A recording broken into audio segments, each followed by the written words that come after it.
What's going on, my peoples? It's your boy, Mr. OBF, back one time for your mom. Welcome to the OBF, the network, people. Make sure you guys hit the like button, hit the subscribe button, hit the bell button so you guys get the live streams when we go live, people. And if you can, donate to the channel. Go to OBF The Real, Cash App, and donate to the channel, people. We highly appreciate anything you guys could donate to the channel. All right, people. This is going to be a long show. Stephen A. Smith decides to continue to show why the black community don't respect him. He decides to go and sit down with a racist named Ben Shapiro. And like I said, we all know that Stephen A. Smith does shit to troll and get views. It's not genuine. This interview was not genuine. But we gonna let it be what it be, people. We gonna let it be what it be. We gonna let it be what it be. So it's gonna be a long show. Buckle up. I'll see how long I can take this coonery and this racist. You got a coon talking to a racist talking to a coon, and somehow this is supposed to be entertaining.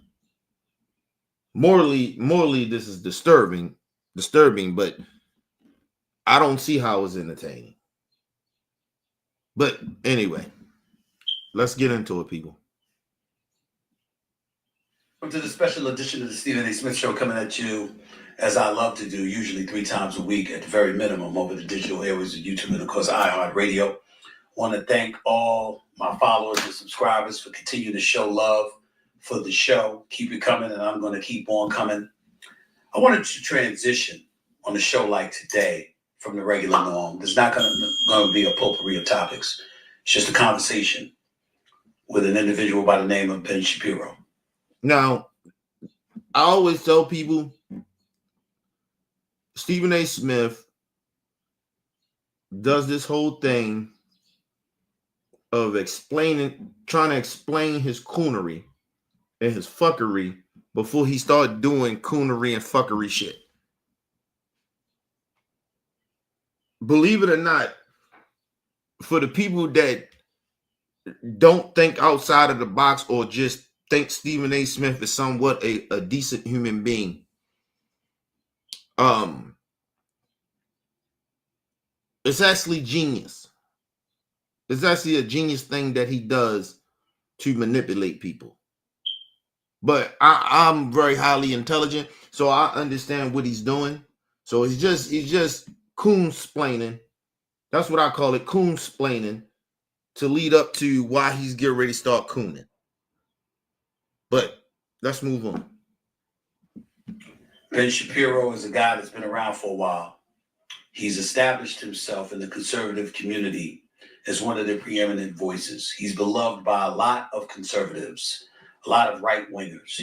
He's unapologetic about his positions on practically most, if not all, occasions. And he certainly was that way when it came to talking about. That's why he's a racist. You can't stand on, listen, you stand on racism. Listen, I actually respect the motherfucker that stands on business. So I don't respect you in the way that you think I respect you, but I respect that you stand on business with your racism. Don't shuck him. I mean, don't fake the funk. Just be who you stand on the shit that you say. And so if you want to say that, fine. But we know that Ben Shapiro lies too. He's a habitual liar. So do he really stand on business? But it is what it is. Let's move on. Derek Chauvin, the officer most of us believe, and the courts clearly believed, murdered George Floyd several years ago, sparking riots across the country at that particular moment in time. Derek Chauvin, an officer, police officer from Minneapolis, Minnesota, ended up being convicted and sentenced to more than 21 years in prison. And in my estimation, he absolutely positively deserved it. Derek Chauvin is an individual that I believe. So hold on, time out. So why are you explaining yourself to a racist about it?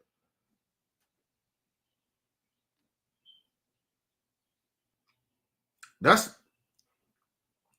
my my thought process of like, why are you explaining yourself about some shit that's factual?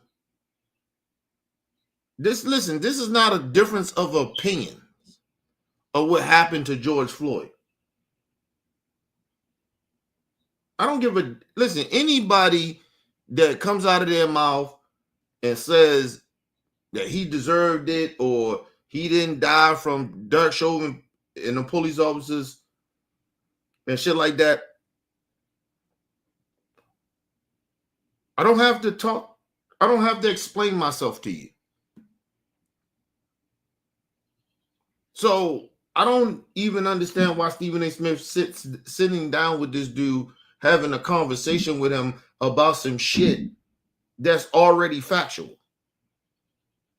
This is not a difference of an opinion. This is a fucking racist trying to defend another racist that put his knee on the neck and murdered George Floyd.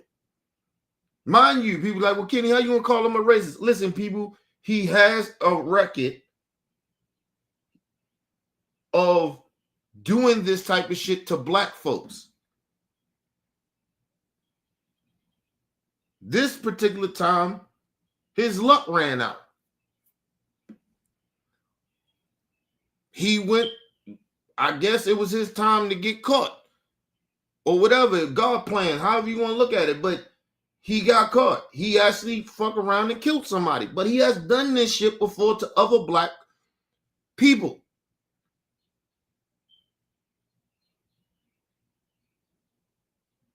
But let's move on. George Floyd. That most black Americans feel murdered George Floyd, along with a bevy of other people, not just blacks. First of all, a lot of black people.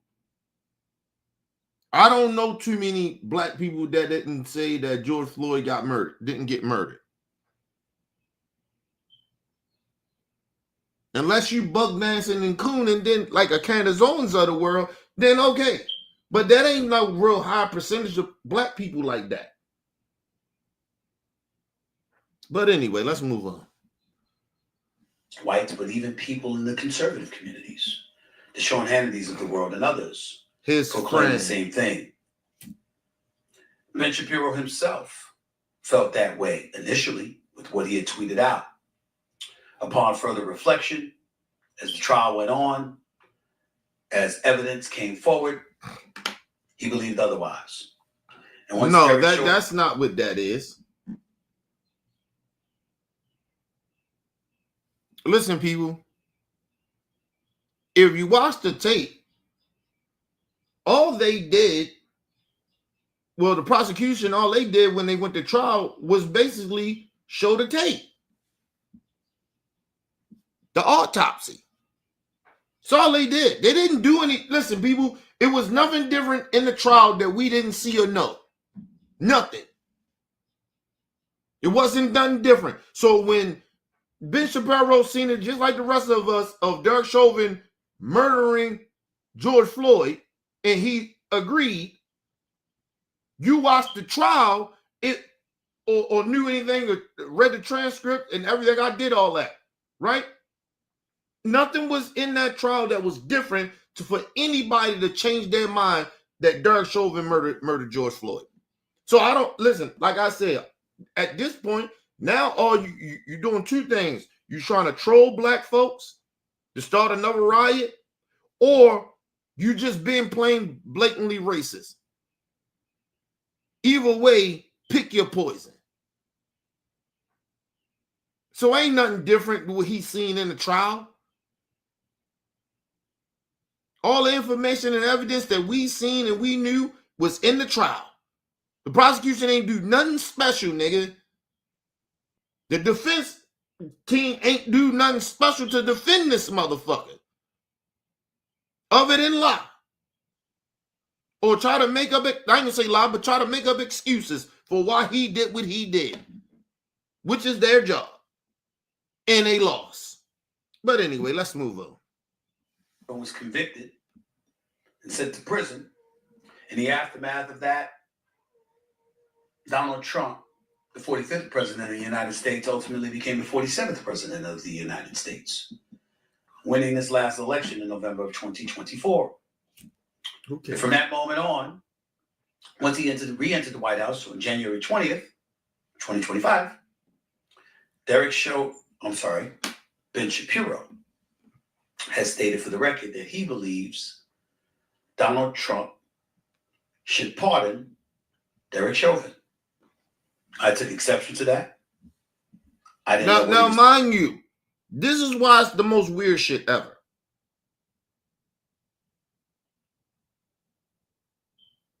This shit happened years ago. Right? If Ben Shapiro felt this way all of a sudden, he should have said that shit when Biden was in office. He should have said Biden should pardon Derek Chauvin, because all his new excuses that he get ready say. Whatever. Excuse me.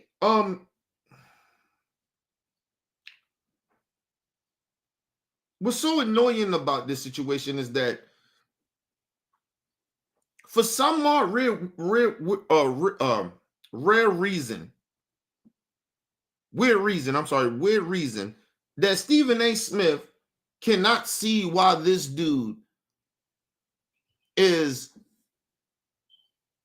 doing this shit to troll black people, or he just being plain blatantly racist. Because ain't nothing changed since the trial. It ain't no new evidence came out.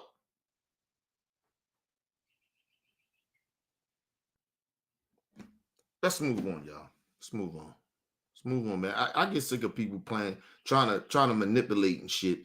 But anyway. Thinking, I said to myself, why would you suggest such a thing? And I even went so far as to say, or to ask Ben Shapiro, a devout Jew who is incredibly supportive of Israel and the Jewish community and issues pertaining to the Jewish community, I asked a simple question. If George Floyd had been Jewish and there was a knee on his neck for over 9 minutes, would he feel the same way? So Ben Shapiro, with his own platform, which is very formidable, I might add, came right back. Talk about what, Stephen A., why you gotta dick ride so much? You gotta be liked so much. Nobody gives a fuck about how many people on his platform, how many millions of stupid people on his platform and racist people. Nobody gives a fuck. This ain't even about how big his platform is. Nobody gives a fuck. You do so much shucking and jiving, yo. This shit get us annoying. He's already annoying me. I don't even know why Stephen A. Smith is even like, why you? Oh, bro, like this is why we don't fuck with you, Stephen A. It's why majority of black people do not fuck with you, and we call you what we call you because you do a lot of dick riding it and shucking and jiving and cooning for nothing. Nobody gives a fuck about his platform. He got a lot of he got a big platform, by the way. Nobody cares. You detailing stupid shit for nothing. But I know why you're doing it. Because you want to show Ben Shapiro, even though I disagree with you, I respect you. We can just disagree and still respect each other. No. On certain shit, yes. But some shit like this, fuck no. I don't respect Ben Shapiro. I don't give a fuck he a Jew. He's a racist ass Jew. You want to be real? Israel over there killing innocent children in Ghana. He don't give a fuck. The fuck you talking about? I don't give a fuck. He is a supporter of Israel. That supposed to make me feel better? He's a Jew. That supposed to somehow make me want to understand him more? No. The fuck out of here. Let's move on, y'all. And this is what I don't like about a lot of Jewish people, right? They try to throw their Judaism in your face to try to act like they can't be checked. I'm a Jew. How can I be racist? Yes, you can, bitch. Yes, you can. I knew some racist ass Jews when I was young. I knew a lot of them. You don't just get the slide because you're a Jew. No, fuck out of here. That's almost like saying to a white person said, hey, I got black friends. I can't be racist. Okay, cool. Fuck we talking about.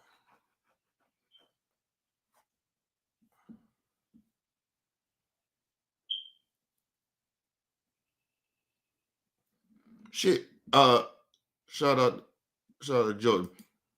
First of all, he don't need to be a motherfucking teacher either. A school teacher. He probably be sitting there do activity to show black people how to coon. Because he damn sure good at it. Shout out to my brother talking in the building.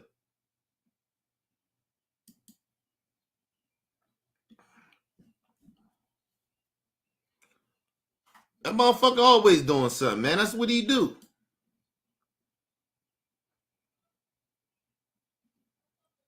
Try talking again.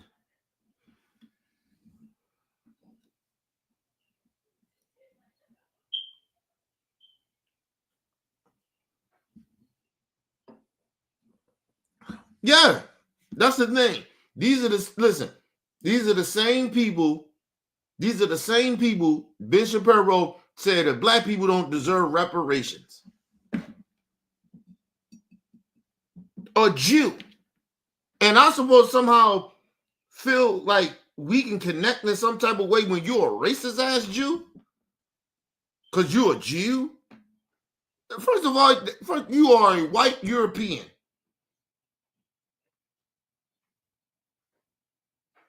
You just believe in Judaism, which is a religion. You don't get no fucking pass. And listen, and like I said, what happened to your people didn't happen here. It happened in Germany. So black people don't have to kiss your ass. And black people don't have to kiss Jewish people's ass. First of all, we the first Jews. All y'all religion and all that shit, y'all done stole from black folks. Christianity, Catholic, all that come from black folks. We are the first. So I don't know why black people feel like we gotta kiss Jewish people ass. We gotta make sure we be okay, type of things that may offend them. For what? If they racist, I don't give a fuck about offending them. Ben Shapiro is a racist. I don't give a fuck about offending this racist Jew.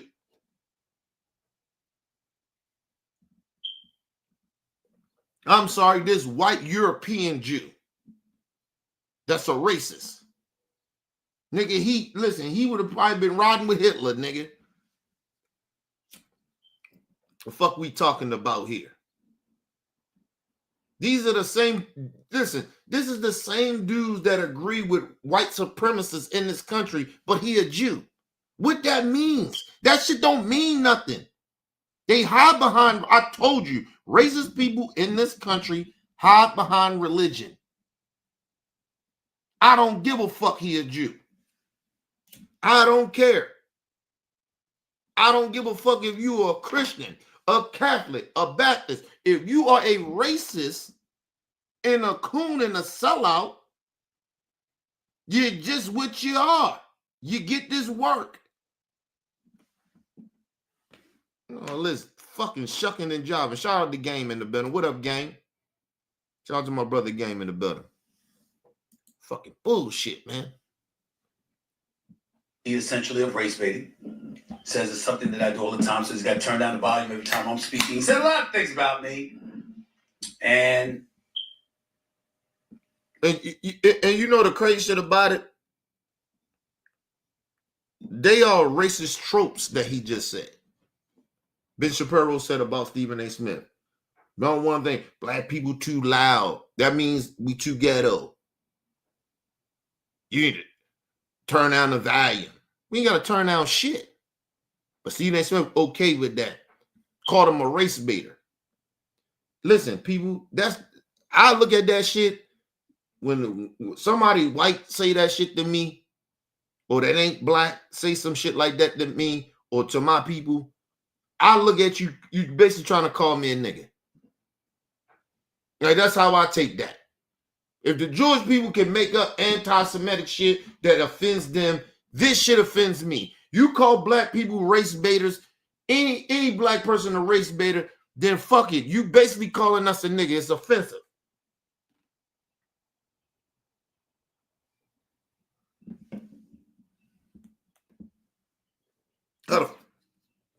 How the fuck am I race baiting?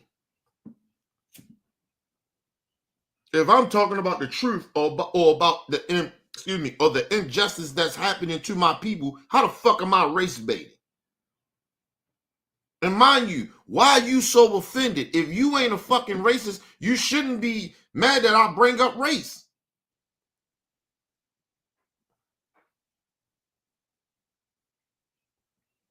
Race matters in everything. Just because you want to pretend that race don't matter, got nothing to fucking do with me. I'm black. My people black. We in this country, we wake up every day with a target on our back, regardless if we doing good or bad. And until you know how that feels, shut the fuck up. You can't call us race baiters. Just go ahead and call us niggas so we can smack the shit out you.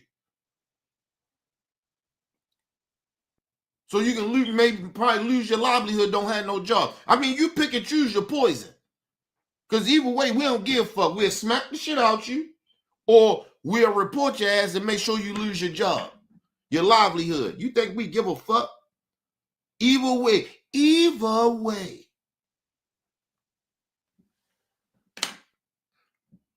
I need black people in this time right now in this present to stand on business. We ain't got time to be playing around with racist people. We ain't got time to be playing around with coons that sell us out to these racist pieces of shit. And some of these minority groups that think that they can still sit here and pretend that we cool. We ain't.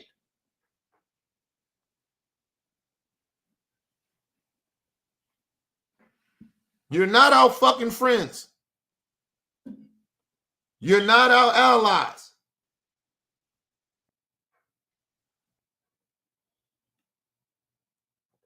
We've been doing this shit on our own for a long time and been trying to bring other groups of people in to help them and move the movement to help everybody. And then in 2024, I'm sorry, in 2023,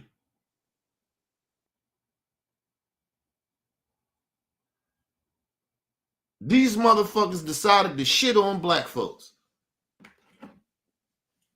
We tried to warn you. We tried to tell you everything. Now they bitching and complaining and crying. But you went against us. So, listen, we ain't no motherfucking friends. Let's move on, y'all. Motherfuckers crazy. To his credit, when I invited him on the show to have a man-to-man conversation, he did not hesitate. He actually was supposed to do this days ago. I had to postpone. So, giving credit where credit is due. A fucking ass kisser. Giving him an opportunity to express whatever it is that he wanted to express to me, about George Floyd, about the whole situation involving his murder at the hands of Derek Chauvin and beyond. I was more than happy to do so. Gave me 30 minutes of his time. I bet you would. And I think it's safe to say that both of us might have learned a little thing or two from this conversation. I don't know how you learn from a racist. Will you learn? You learn what from a racist? Shit, whatever a racist you sit down with a racist and talk about, right? People, you can educate yourself. You can Google that shit. Daddy, you ain't got to sit down with a racist to figure out why they feel and think the way they feel. I don't understand the conversation that you need all of this. Stephen A. God damn, boy. Just get on, nigga. We had. How pleasant was it? How tense was it? You'll have to watch to see for yourself. I'm not going to give away the details. Now, I want y'all to understand something, too, because I needed to pause that, because I need people to understand this is Stephen. This is another shit that he likes to do. He likes to, this is where he can say, listen, I stand up for my people and black folks. And so we can excuse a lot more of the bad coonery shit that he does. When he goes against his own people. He goes against us more than he fucks with us. Your good got outweigh your bad, bro. But this is the type of shit that he does that try to throw back in people. I'm the one, and I did this, and I sat down, and I defend. You ain't do shit. You do more harm than you do good. That's some shit your OGs, your mama, your daddy, your grandparents told you when they was raising you. Or the people that was around you. You got to do more good than you do bad. And for some more weird reason, Stephen A. Smith pretends that he don't understand that, or he just he knows that, but he don't give a fuck because he getting the bag. He likes he likes the position as a house nigga where he is, and trying to. And he got listen. His expectations and future plans is. Like, he got way more shit that he want to do. So you're going to see him coon even more. And he going to try to play black people like he really fucks with us. Nah, bro. Hey, man. I was born at night, but not last night, Stephen A. You can't get me, nigga. I've been watching you for over a decade doing this coonery. I know your moves. I know what you're going to do, nigga. I know what you're going to say. This whole interview with Ben Shapiro, nigga, this is just to try to get black people to fuck with him more. I know the game, or the black people that fuck with him. See, I stick up for y'all. See how I do? Can't play me like that, bro. Let's move on. All I'm going to tell you is that it's worth watching. And keep in mind, it's me leaning on what I always tell y'all. You might think differently than me politically. You might come from a different ethnic background. Your ideology may not be the same as mine. First of all that is bullshit talk. We don't listen at this point where we are in 2024. Listen, people. At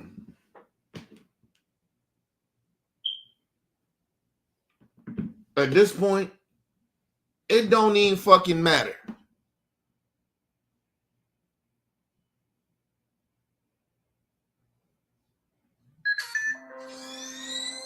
It don't even fucking matter at this point. Of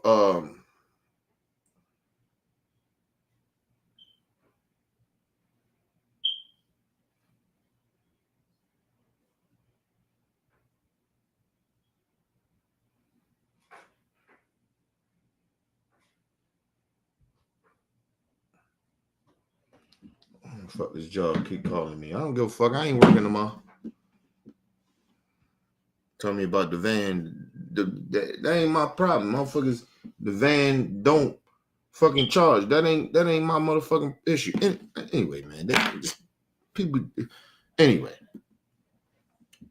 What the fuck was I saying, people? My fucking job be getting on my nerves, man. They make the job harder, man. That's why I don't say shit too much, yo. That's why I stand on business about what I be wanting and what I need. I ain't got time to do all that other shit. Y'all, they be doing all shit. It's your fucking job to make sure this shit is fixed, and all of a sudden it's not. Nothing to do with me. But anyway, y'all. I forgot what the fuck I was saying. That shit pissed me off. That's that quick. But let's move on. Who leans left? He clearly leans right. I'm not one of those people who believes because you don't think the way that I think that you should be vilified. That's what I was saying. Listen, first of all, we in 2025 now, people. My bad. I kept saying 2024. My bad. But we in 2024. Listen, that's how bad my brain is gone, nigga. But nobody got time to be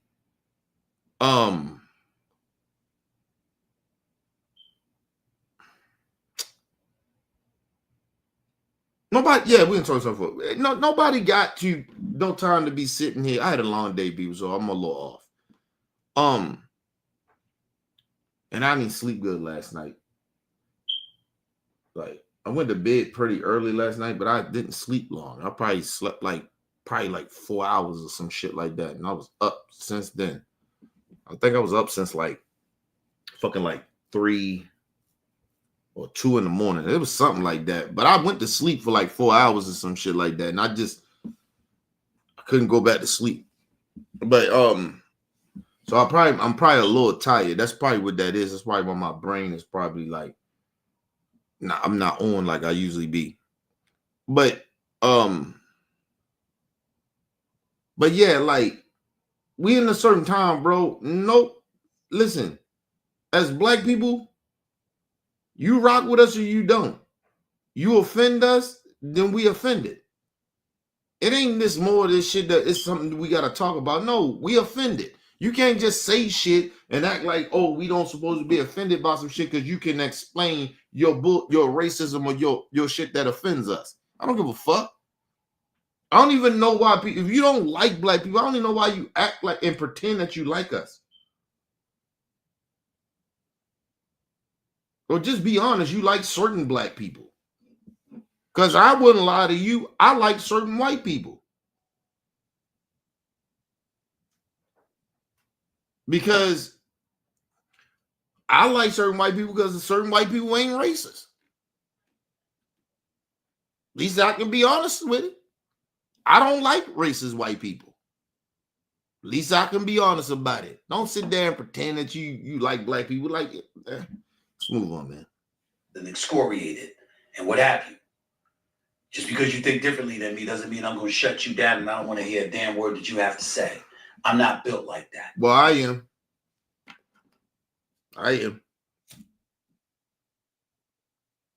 Listen, people, I had conversations with people that are plain lying or being stupid or ignorant or racist or bigoted or homophobe. It's the worst conversation to have.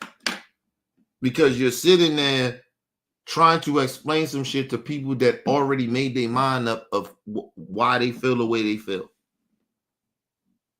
So what's the conversation about? I can't change your mind for you being stupid or being a bigot or a racist. Like, what's the conversation? It's not a disagreement. It's a moral. At this point, it's a moral thing. It's not like a conversation we can have. Or why that shit is offensive, it's racist. Why you don't think it's racist or offensive? Like, I'm not doing that with you. We tried to do that for generations now. It didn't work. So I don't got time to sit down with people like that. It's no conversation to have. Stay the fuck away. Listen, I will stay away from you. Stay the fuck away from me. It's not a conversation. You don't got to pretend that you like me or people that look like me. You don't have to pretend. I don't need your approval.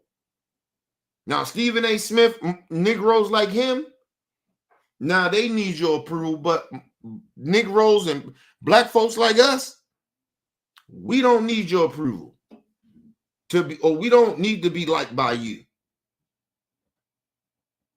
We don't have low self-esteem in that way. So let's move on. I believe grown-ups get together and talk and hash things out in respectful. First of all, this ain't got nothing to do with grown-ups. So you saying if I don't want to have a conversation with a racist or a bigot or somebody, it's not just listen, I don't just disagree with people and I call you certain things because I disagree with you. No, it's a moral ethic with me. I can disagree with a lot of motherfuckers. That don't mean I won't fuck with you no more. We can't have a conversation. But it is certain shit on a moral level we have to agree on. If we can't, then it's no, what's the conversation about? I don't have, who you not, you trying to say I ain't being an adult? Because I don't want to have conversations with ignorant, stupid people? That lies? Ben Shapiro is a liar. And listen, I guarantee, I haven't seen this shit. I guarantee you in this interview that he does with Stephen A. Smith, he lies. And I'm going to call it out, and I guarantee you, people. But Stephen A. Smith decides to say, oh, you got to be adult. You got to have an adult because you get different opinions. We adults. No, I'm not sitting down with liars. I don't want to hear from liars. I don't want to sit down with people that their whole intentions is their truth is what they believe is facts. But the truth is not the facts. I don't want to sit down and talk to people like that. Or people that continue to make excuses that bring harm on others. I'm not doing that. This nigga, Stephen A. Smith, just the audacity of this nigga, man. Let's get back into it, people. In a respectful and decent manner. He called me a jackass.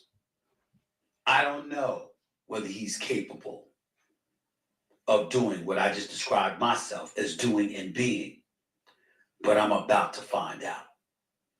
This is a listening session.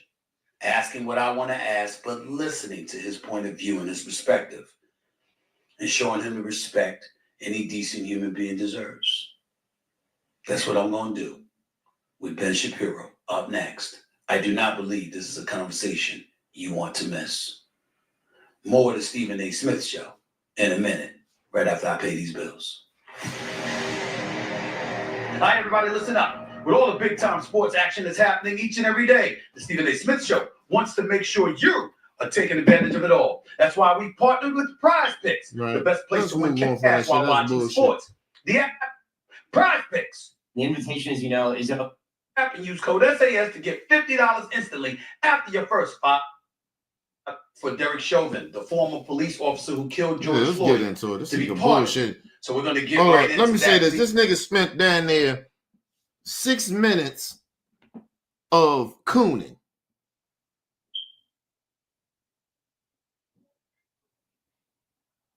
Anyway, let's move on. We just wasted what? On our shit, we just basically waste down there 40 minutes on this bullshit.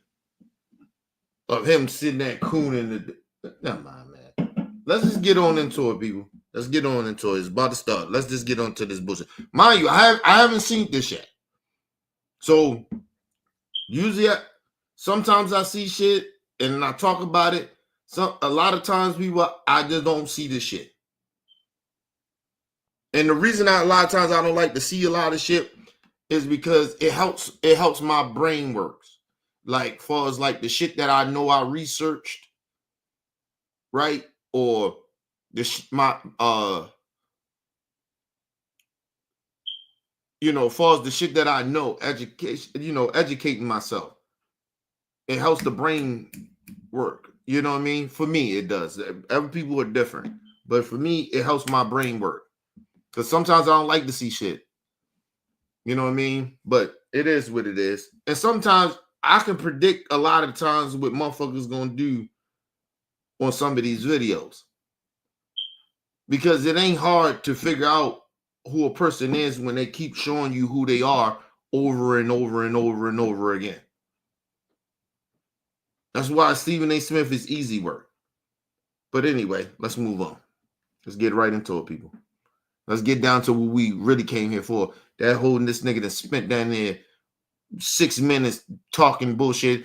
I done spent a whole bunch of time trying to correct them, say certain shit, so they've been 40 minutes. Let's get into it, y'all.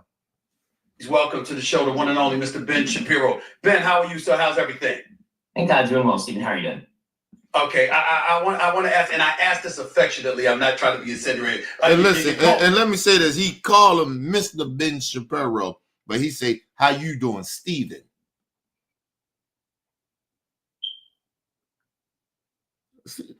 God damn, Stephen A. Smith, never mind. Let's move on, y'all. Let's move on. A jackass. How many dudes do you call a jackass and then you go on this show? Can you tell me that? Can you answer that one first? Hey, I appreciate you having me on. And the invitation, as you know, is open the other way around. It's shockingly, the answer is probably a lot, actually. In terms of the number of people who I've called a jackass who I've then actually become friendly with, or who I've had on the show, or vice versa. So, you're in this business, you know it. I got you. I'm not overly offended. First of all, you call me out my name in any way, and you don't know me. I don't give a fuck what you talking about. It's on and popping. I hear people say, Kenny, you call people out their name. And I stand on it. And I will stand on it. I wouldn't do this shucking and jiving shit that Stephen A. Smith is doing. Listen, people, let's just be very real.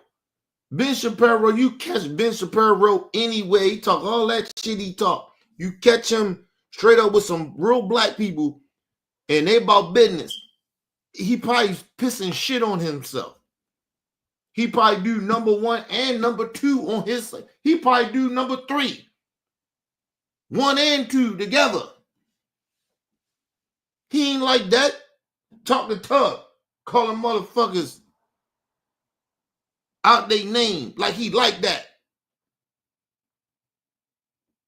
Because if you seen a motherfucker face to face, you wouldn't say that to a motherfucker. See, I don't like people like that. So, Stephen A. Smith planned it off. He called you out your name. And you, so many other people how many other people you call? I ain't offended. I bet you ain't. Steven from Django? You the real Steven from Django, nigga. Of course you're not offended. Your white supremacist buddies always, Sean Haney, all them probably say some offensive shit to you and disrespect you, and you don't say nothing. At this point, I always keep saying this. How can we take Stephen A. Smith serious when we know he be performing? He admitted that he performed. A lot of the time, he's an entertainer. That's what he does. So, when real issues come up, how we know he real? Excuse me. Let's move on. We on that, all right? But thank you for coming on the show. So let's get right into it. As you know, I spoke out against your petition to get President Trump to pardon former Minneapolis police officer Derek Chauvin. For those that don't know, Chauvin was sentenced to 22 years in prison after being convicted of unintentional second-degree murder. And let me say this. I don't mean to keep pausing people, but understand Stephen A. Smith. He talks a certain type of way. You got to catch this nigga. He talks a certain type of way, being polite to these motherfuckers, because he really believes that these people are more intelligent than him. These racists. He really genuinely think that. So this nigga, he be all the time trying to change his perspective or how he approach things and how he speak about things because of some of that. He want Massa and them to know, listen, I'm very intelligent. I can sit in the room, Massa. I don't give a fuck. You may not like my lingo. You may not like my slang, my accent. I guarantee you I can debunk your lies. I guarantee you I can debunk bullshit that you're talking about. I can make it very simple. I ain't got to sit here and go, and I can use big words, but I'll go out my get it my vocabulary bag and start saying certain shit. I ain't got to do all that. Especially when, listen, you got somebody that's basically racist and bigot. I don't have to show you how intelligent I am. You already think that I'm stupid because you're lying and you're being racist. So why I got to show you that I'm intelligent when you already think what you think about me? I got nothing to prove to you. But anyway, let's move on. My thing is about calling you out for your lies and your bigotry and your hate and your racism. That's it. I don't got nothing to prove to you. But anyway, let's move on, people. And second-degree manslaughter of George Floyd. I wondered if you would feel that way if the officer was black and the victim was Jewish. That was what I said. And your response was to call me a race baiter. Why is that, Ben Shapiro?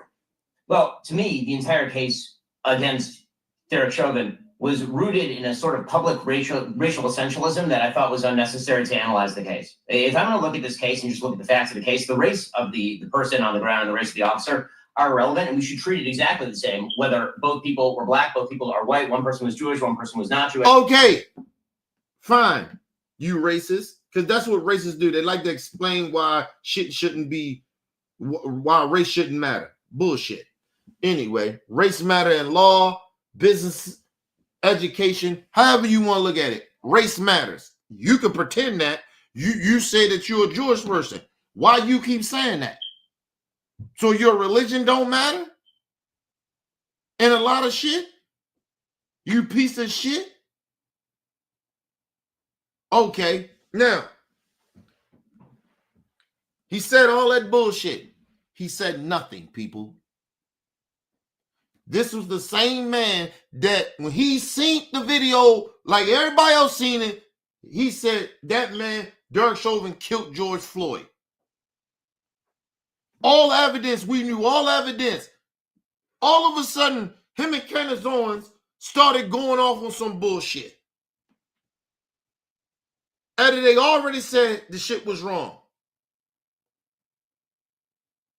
What was the evidence that you needed from the police or the district attorney or the defense lawyer to figure out what the fuck the video didn't show? Then the autopsy tell you what he died from. Let's move on. The identity of the person on the ground, I think, should not be the deciding factor in whether or not Derek Chauvin was convicted of second-degree murder. It should be the situation, the facts of the case, the autopsy report, and all of the rest. And so the thing that I actually objected to was the suggestion that my opinion would have changed, rooted in the, say, racial or religious identity of the person who died, as opposed to the racial. What the fuck that got to do with anything? You want to take race out of it. You say race played a bigger issue in it. Okay, fine. You take race out. Then you see the video we all seen. What the fuck? He talk fast and talk all these big words like motherfuckers don't understand what he said. He didn't say nothing, people. All he basically said, I'd have changed my opinion if they wouldn't have made this a more of a racial thing.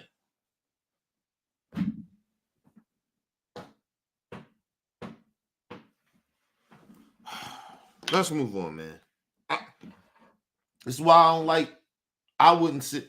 I wouldn't have the. I don't have the patience to sit down with racist people. Racist people are beneath me, and I stand on that shit. You are beneath me. You just stupid as fuck. You just say shit to say shit. Don't have no meaning behind it. Just jibber jabber.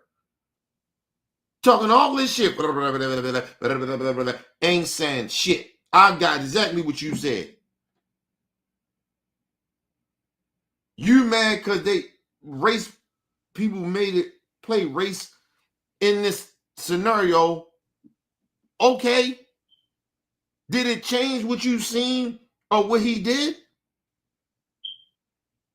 But anyway, let's move on. Religious identity of the person who is the police officer. I just don't think that that's how we ought to decide criminal justice cases in general. In fairness to you, first of all, that's not what happened.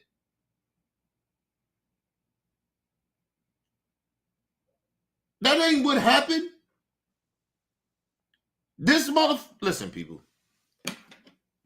Listen, did race matter in his trial? Yes. Was it the biggest thing? No. It was what he did on tape.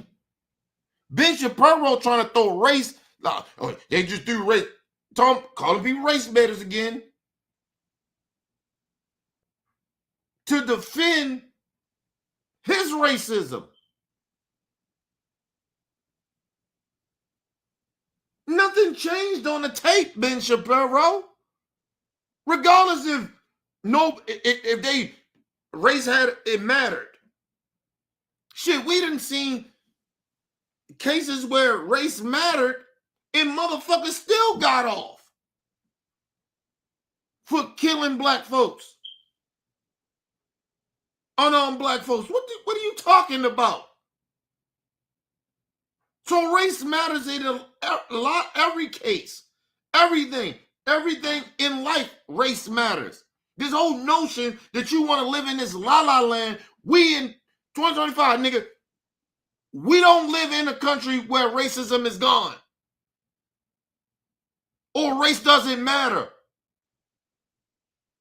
This is why we call right-wingers that believe in this type of goofy shit racist. This is why we call Trump supporters racist. Y'all keep trying to pretend race don't matter. We should all get treated equally. We all know that's not true. Women don't get treated equally. Some men in situations don't get treated equally. Black folks, white women, black women, Latinos, minority people, gay people. We all know this shit. Stop pretending that we all gonna get judged on our merits in our qualifications. Stop.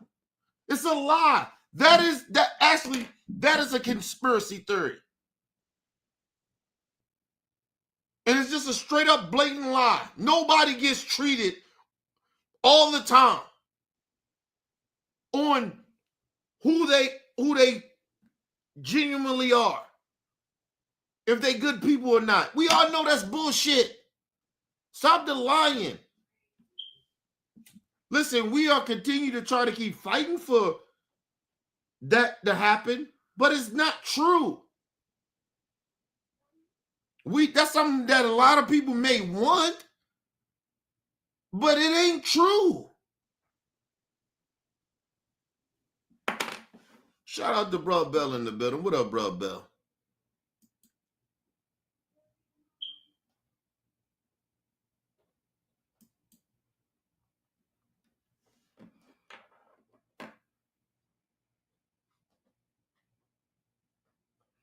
Yeah, man. Listen, Steve Smith been pissing me off in that little dialogue he went off for 6 minutes of buck dancing and cooning for Ben Shapiro in his how for his massa. Shout out to LT in the building. What up, LT? Stand that in general. Damn it, in most instances, I can agree with that. But those are cases that we hear about. I'm talking about the visual impact. So let's stay right there, Ben. I am a black man, and I see this black man on the ground, face down, handcuffs behind him. Face is imprinted into the pavement. The knee of the police officer is on the back of his neck. He's literally saying he can't breathe, to one point crying for his mama. And it happens for over 9 minutes. I understand from a technical perspective, from a specific analytical perspective, forensic evidence, etc., fentanyl in the system, etc. I got all of that.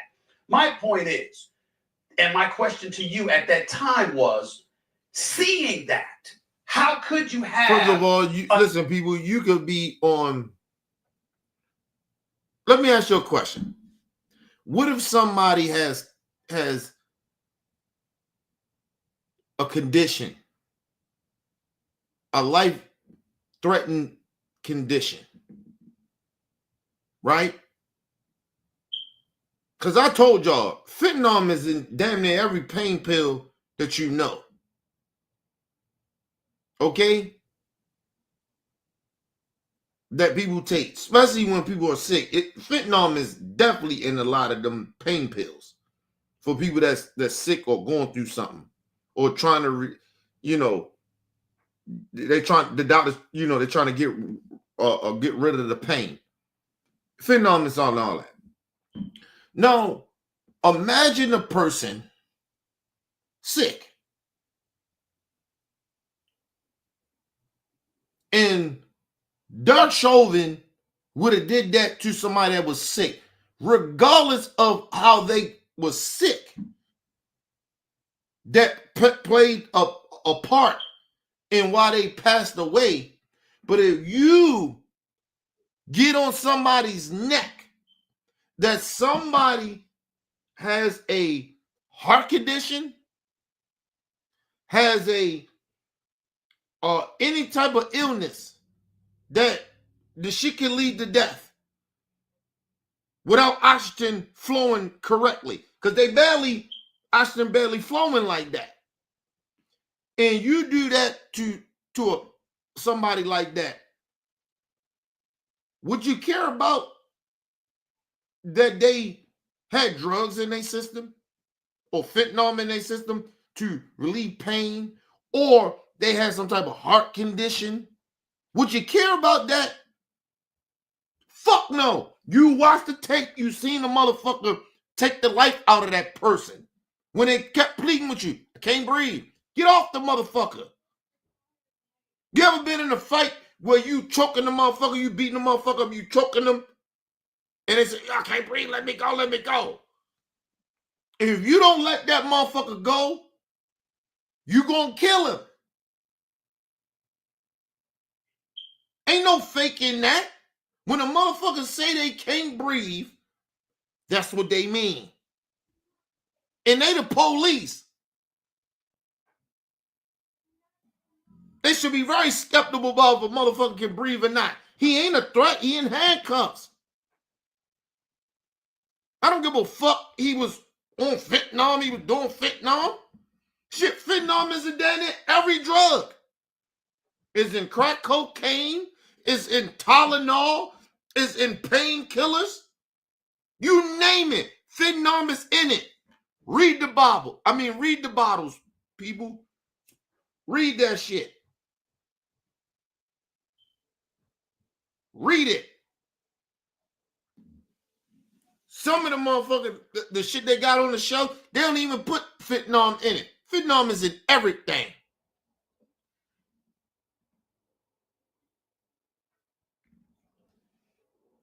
It ain't a painkiller or a Tylenol, new Tylenol, whatever, any drug. Nigga, they even putting fentanyl in weed. What we talking about here? Shit, damn near half of the country or a little more of the country is on fentanyl, nigga. We just don't know.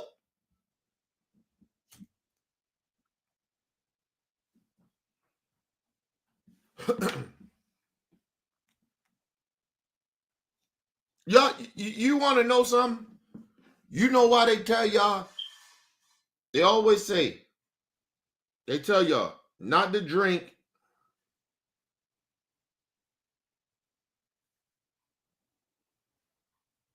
when you take pills.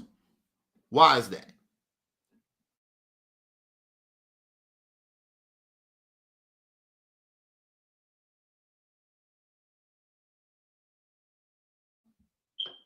My bad, people ending that acting crazy. I don't know why the fuck is acting crazy. Why they tell y'all that? Why they tell everybody that? Not just y'all, everybody. They tell everybody don't drink alcohol when you take your pills.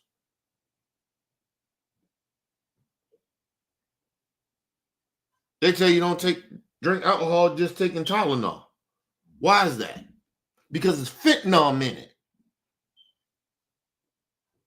There's fentanyl in a lot of shit. People, listen, I know I probably got fentanyl in me. I take Tylenol for my knees and shit. Get headaches, all that shit, migraines. Any pills you talking about, it's fentanyl in it.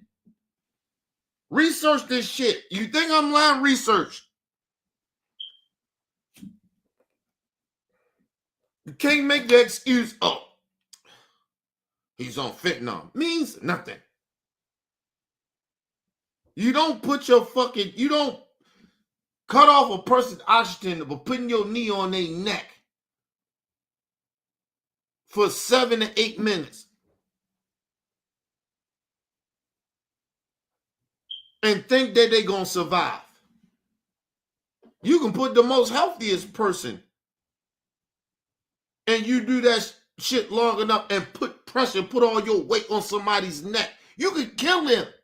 What the fuck is wrong?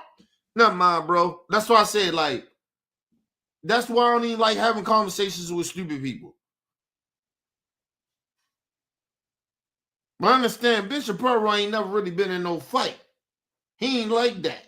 So he don't know. I done had niggas by the neck, choke niggas off. Niggas had me by my neck. Nigga can't breathe, let me go. It's for a reason. You can't breathe. Come on, bro. The man laying on, you can't be on somebody's chest like that.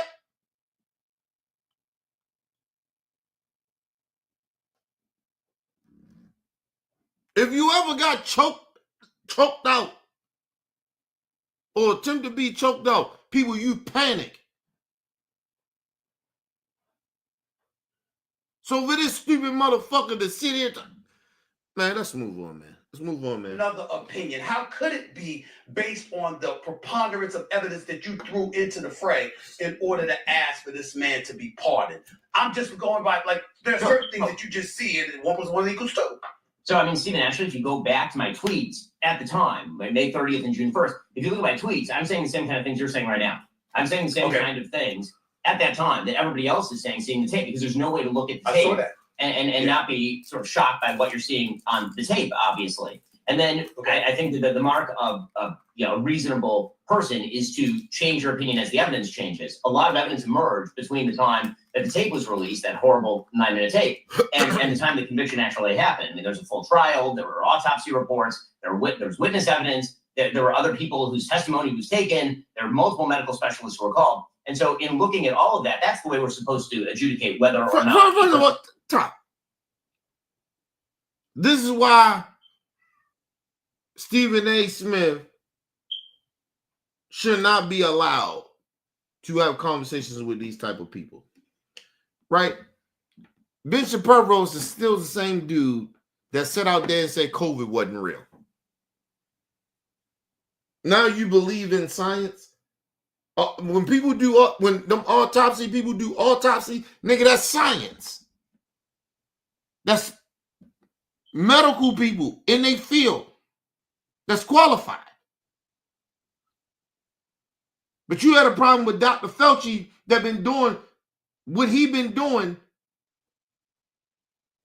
for 4 decades. What are you talking about? Now you believe in science now?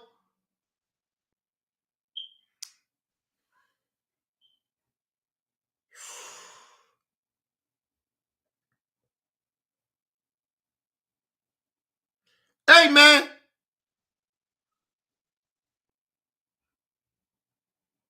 Give me a second. This nigga, I swear to God, I wish my wife get this shit fixed. Give me 1 second, y'all. 1 second.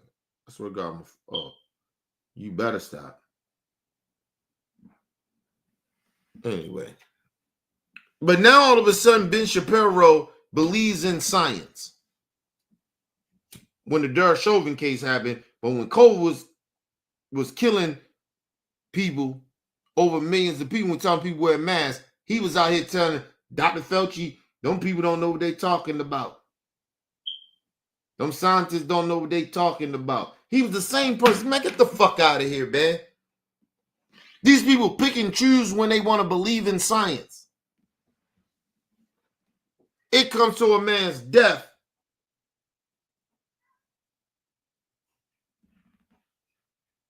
Give me a second, y'all. I swear to God, I'm gonna fuck this nigga up.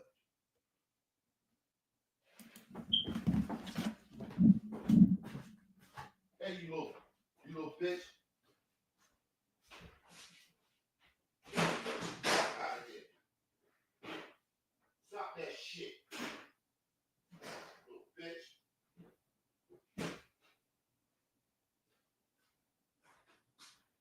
Bullshit.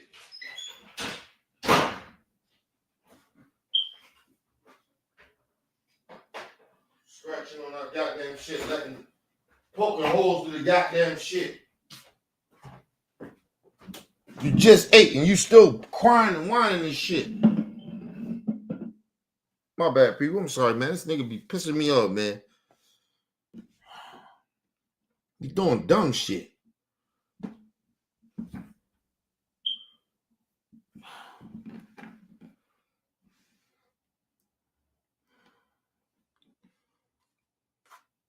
That nigga just pissed me off, man. He's doing shit, man. Fucking the house up, man. Doing shit they ain't got no business doing. Anyway. But yeah, all of a sudden these niggas don't believe. You can't take this nigga serious about science. We watched over 1 million people die from COVID, and he was one of the in the forefront of it. Would you say Stephen A has 7 million followers? He corrupt all these people not to believe in science when it benefited him politically. So please stop.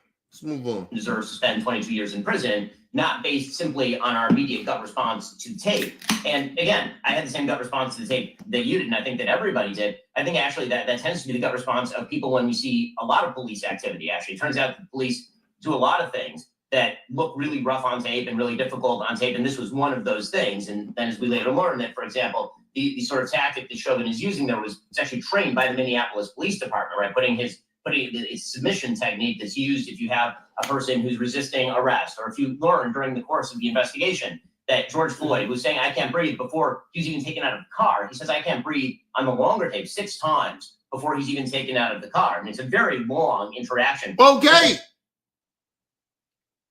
So the other part of your job is, listen, is to say, look, sir, you can't breathe. All right, we're going to call the ambulance for you.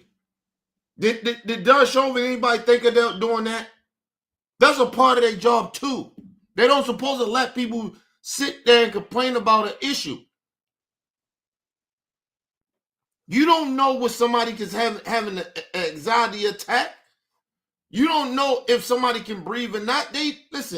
They're not doctors, number one. So you automatically, when somebody saying they feel ill or whatever, as a police officer, you call the fucking people that's actually more experienced.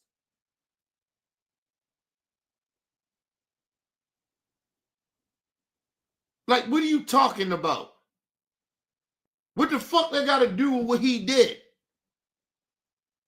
You still blaming George Floyd for his death. He was fine before they started fucking with him. Over a dude, over a counterfeit $20 is some bullshit.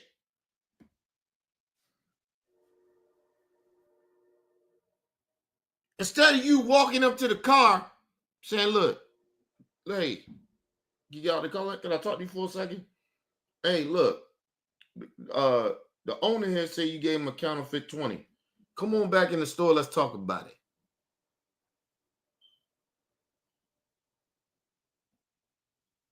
You ain't got to put the motherfucker in handcuffs. You got to do all that extra shit. You can, look, come on with me so we can maybe discuss this situation. Ain't none of that happen. But anyway, let's move on. You want to talk about what George Floyd did. You don't want to talk about what the cops should have did. That's part of the fucking problem. You put all the onus on the citizens, but not the motherfuckers that's supposed to be the professionals of knowing how to interact with people. That's a part of their fucking job.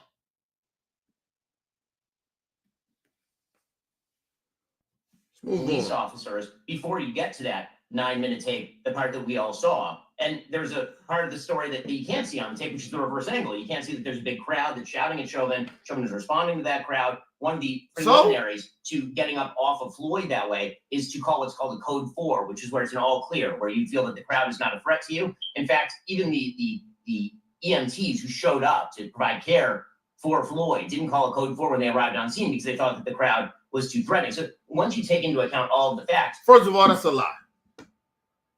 Because they're speaking loud and telling you to get over somebody's fucking neck and they're aggressive with their speech. He kept telling them over, stand back, stand back. Nobody came that close for him. All he had to do was get off his neck. You scared for what? You got the gun. To calm that situation down, they are trained. Well, supposed to be trained police officers to de-escalate situations like that. And you just listen, if you watch on that tape where he did, he was being smugged about it. He was, I do this shit, what the fuck? He wasn't scared. It wasn't no fear in his eyes. His demeanor, none of that shit. He was rocking on George Floyd's neck. If you don't want to believe me, go watch that shit again. So what this goofy motherfucker saying don't mean shit.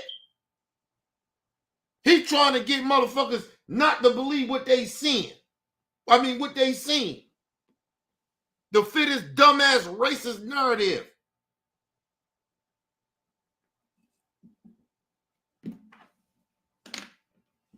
Move on, man. If your opinion doesn't change and the fact pattern is different from what you originally thought it was, then you're not doing your job as a commentator. So I can have the same gut response that you have when I first see that tape. The question is what you do when more of those facts emerge, when you do see more of that evidence emerge, when you do read the testimony and see the autopsies. See, but I believe, and this is just my belief, because in fairness to you, you're absolutely right. You did put out that tweet initially, and your position was it was shared by the Hannitys of the world, the Mark Levins of the world, and various others, obviously with a lot of people on the left as well, before the preponderance of evidence that you're alluding to came into play. I get that. So in fairness to you, I have to say that. But sometimes I'm going to say this to you because you're a pretty brilliant dude. Nobody can deny it. Well, what you've accomplished with the Daily Wire, what you've been able to do in your career. I'm just reading something. You were a syndicated columnist at the age of 17, for crying out loud. This is who you... Just Conan. Just get to... Why you gotta kiss ass before you start disagreeing with this motherfucker? He ain't doing that to you. He ain't acknowledging who you are before he start debating you. You're talking to him, and this is why he talks to you like you stupid, Stephen A. Because you're kissing his ass so much, like downplaying who you are to this racist. I don't give a fuck about how many degrees he got. That don't mean you qualified to be speaking about certain shit.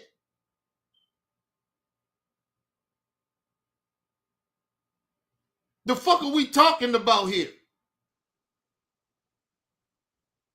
People, there's plenty of times in certain shit that people send me or shit come up I don't talk about. It's not that I can educate myself to talk about it. I'm just ain't qualified to talk about it. People think you can just get on the internet, read up on some shit, that make you qualified. No, fuck out of here, bro. You gotta really dig down deep into some shit and acknowledge you don't know everything as well while you're talking about some shit. I don't give a fuck how many degrees he got. He ain't got no degree in science. He don't have a degree of being a doctor. How the fuck is he out here telling people they shouldn't take COVID shots or wear masks? But Stephen A. Smith like to go down the list, tell how brilliant it is, almost so that racists won't call you ignorant and stupid to your face. He already called you a jackass and a race baiter. You tap dance around of calling him a racist. You fucking coward. This is why I don't fuck with you, Stephen A. And a lot of people don't fuck with you because you're a coward. You kiss ass to white supremacy. Well, this is who I'm talking to here.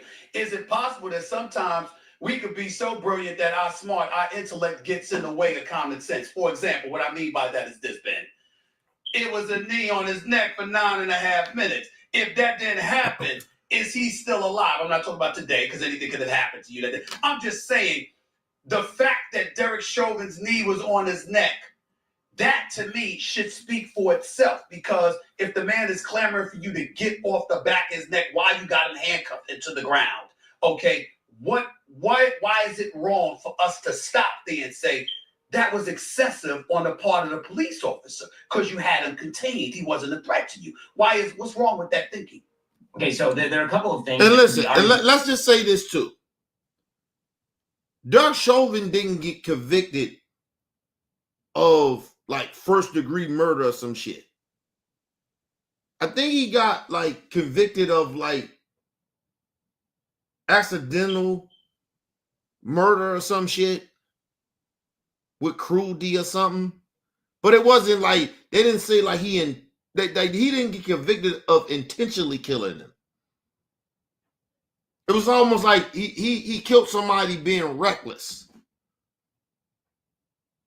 Right? So it's not like he got convicted of saying like, we know he tried to kill George Floyd. He didn't get convicted of that. So when he got convicted of, it was justified. Like, because like on Real Talk, me myself, I said I would think he intentionally killed George Floyd and didn't care that he would kill him. But the jury didn't see it that way.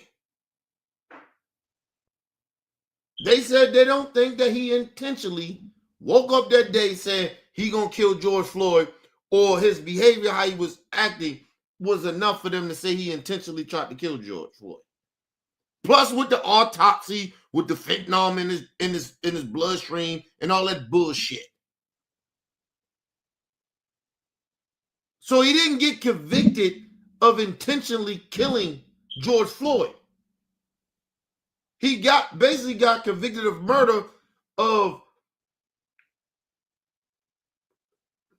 not intentionally trying to kill him, but being reckless.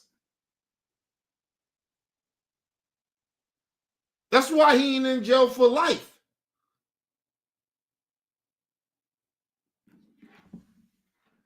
First of all, I would think that'd be a capital murder if you intentionally tried to kill a motherfucker.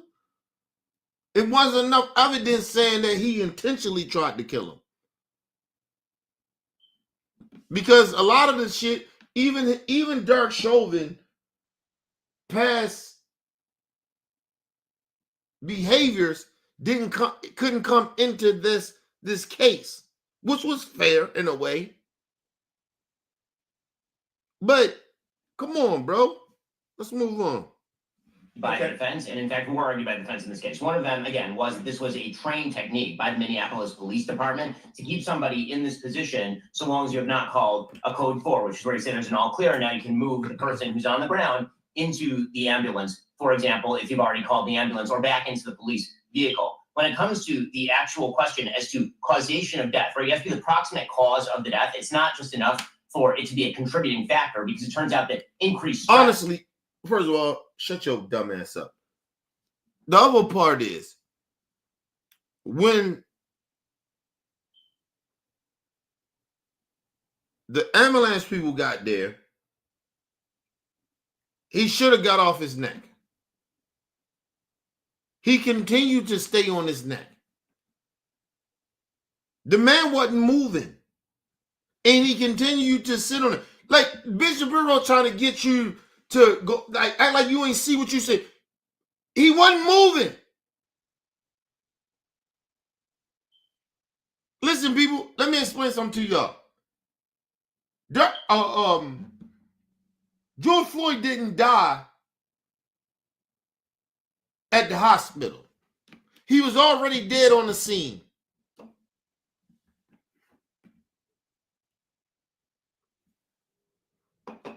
He was dead on the scene. Go look at the video. When the ambulance people got there, he still didn't get off his neck. He had no reason to continue to stay on George Floyd's neck. And what we came to find out, none of the police officers called for the ambulance. It was the innocent bystanders that was there watching the shit that actually caught the ambulance. That's what they don't tell you. Then listen, they did it after the police did it after, but the ambulance already came. It wasn't because of them. It wasn't because of Judge Chauvin and the police officer. It's because the innocent bystanders that was there. It was a lady that was there that was a nurse. She was more qualified for what the fuck she was seeing than fucking Bishop Shapiro or any of us watching that shit. So you telling that lady she don't know what the fuck she talking about because she don't side with your fucking racism and your fucking stupidity about what the fuck we just seen. She deal with that shit every day as a nurse. She's more qualified than Bishop Shapiro. All his accolades. He still ain't more qualified than that nurse that was there. So I'm trying to figure out why Stephen A. Smith got to feel that you got to explain yourself to a dude that ain't more qualified than the fucking nurse that was there. Excuse me. Fucking bunch of bullshit. This is a stupid ass interview. Can cause death in a person who has a human heart that is significantly larger than normal. The autopsy showed that Floyd, unfortunately, had an incredibly enlarged heart, much heavier than normal. His lungs were much larger than normal person's lungs because of heavy and overtime drug use. He had 11 nanograms of fentanyl in his system at the time per milliliter of blood, which is over 3 times what it would cause normally to kill somebody. The original autopsy report openly said that if George Floyd had been found in his house in the same exact physical condition, they would have called it death by overdose. So, all of these things taken into account raises the question of reasonable doubt, right? The standard in our criminal justice system is, in fact, a reasonable doubt standard. And that raises the question as to why there's not, at the very least, reasonable doubt. So you can say that your sort of first jump at this is he's guilty. All that bullshit he just said, right? Largeable hearts and lungs and all that other dumb shit. People, he had all that shit before Dark Chauvin and the police officers put their whole entire weight on that man. He was fine before they did that. The fentanyl, all that shit, he was fine. He didn't die. Totally. Listen, let's just go off this narrative. Fine, Bishop Shapiro. You want to go off the fentanyl, the large hearts, all that. Okay, fine. He had that.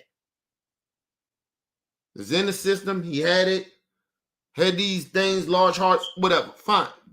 But he was personally fine before they put all their weight on his whole entire body. People, we're not just talking about just the neck part. They had his whole entire body. It was, if I'm not mistaken, was it 3 or 4 cops? 3 or 4 cops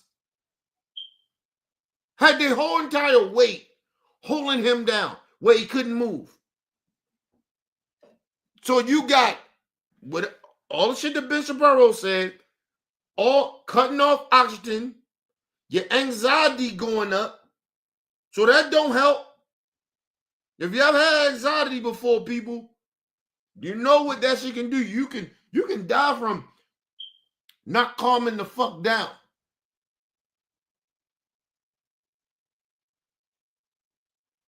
Because you're not really breathing. So had all that shit going into these motherfuckers put their whole body weight. Then 3 to 4 cops put all their weight on this one man. From the top of his head to his fucking feet. And tell me that didn't have a factor in him dying. First of all, the court has already said that. So Bishop Shapiro just talking nonsense. Nobody's saying, oh, the drugs, the heart, and whatever, that was part of why he died. But the other part was, if they wouldn't have did what they did, he wouldn't have died. These are facts. Bishop Shapiro can make up shit all he want. He was a drug addict. He had a big heart, big lungs. He had fentanyl in the system. It didn't help that Derek Chauvin and them put their whole entire weight on him. And they didn't have to. They could have hold him down before him. How the fuck y'all can't control this man without sitting on his body? I didn't tell you I can't breathe.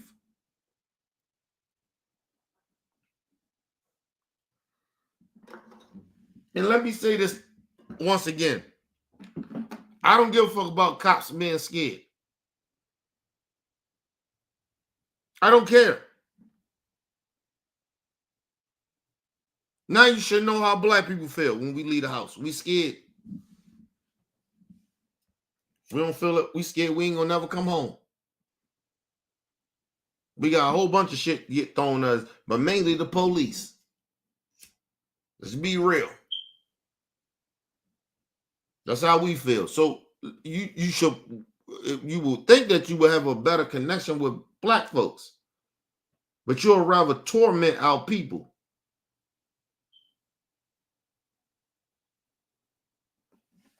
I don't give a fuck I don't give a fuck about they being scared, talking about the crowd and all that other shit. Nobody cares.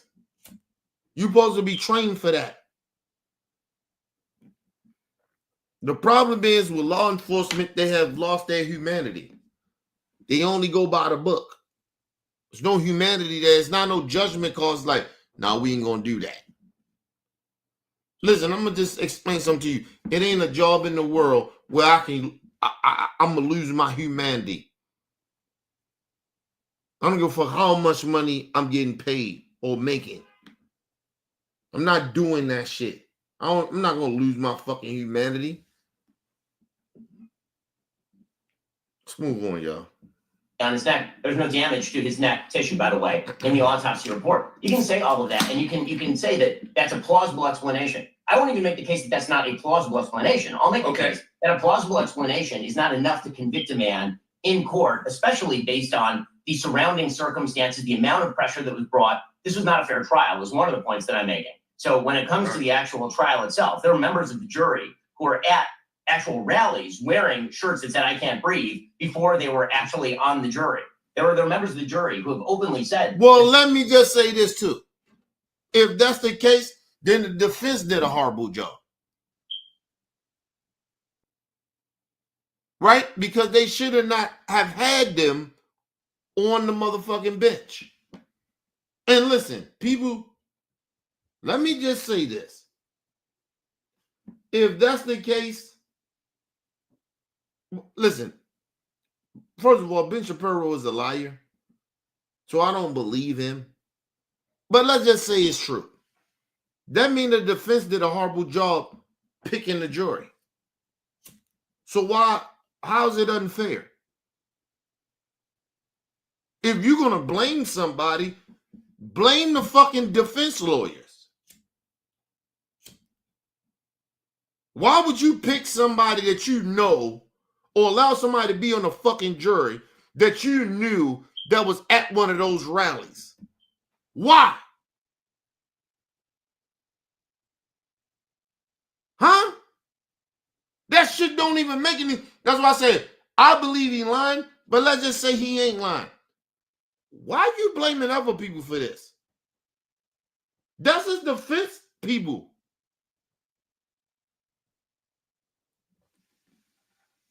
That's his defense lawyers. That's their fault. You don't supposed to let nobody on the jury that you know that's biased against your client. Come on, people. Come on, man. What we doing here? But understand, Stephen A. Smith go sit there and just allow this dude just to speak nonsense. He supposed to get off because his lawyers wasn't shit. His lawyers allowed a juror to be on the jury of his client that he knew that was protesters. First of all, if that's the case, let me just say something to y'all. There's two things about this that don't make no sense. That's why I think he lying. Number one, if that's the case, then why you not blaming the lawyers? If that's true. The other part is, Derek Chauvin, when he appealed,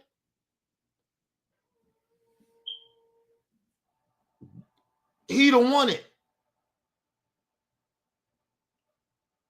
Just because of what Ben Shapiro just said.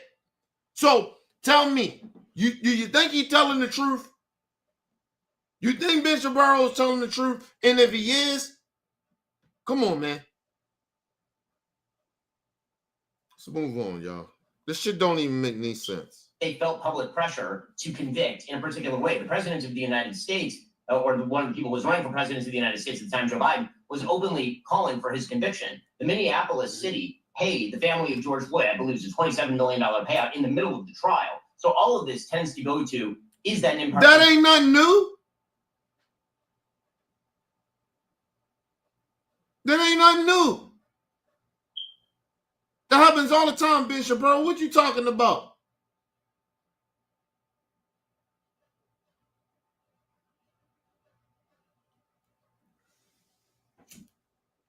Oh, the president that was running for president, Joe Biden, was saying that he's supposed to be in jail. So, what Trump said?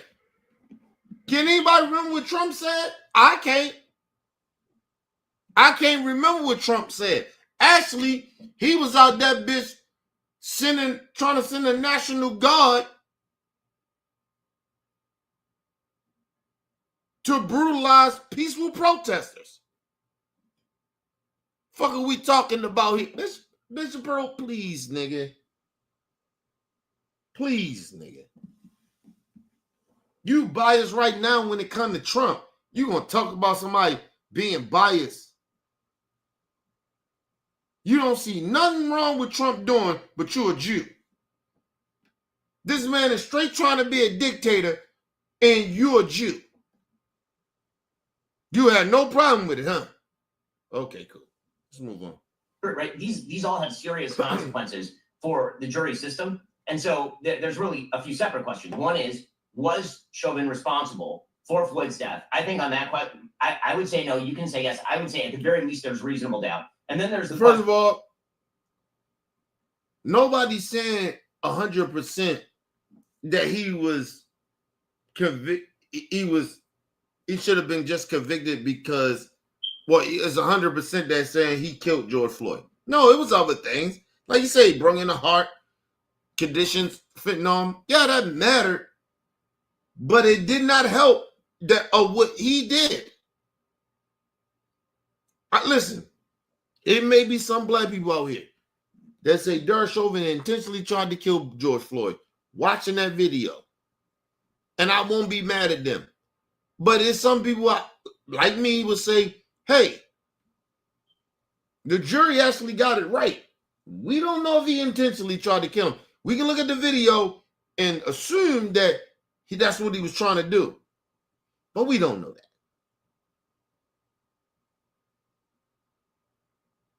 But He's supposed to be in jail for exactly what he did.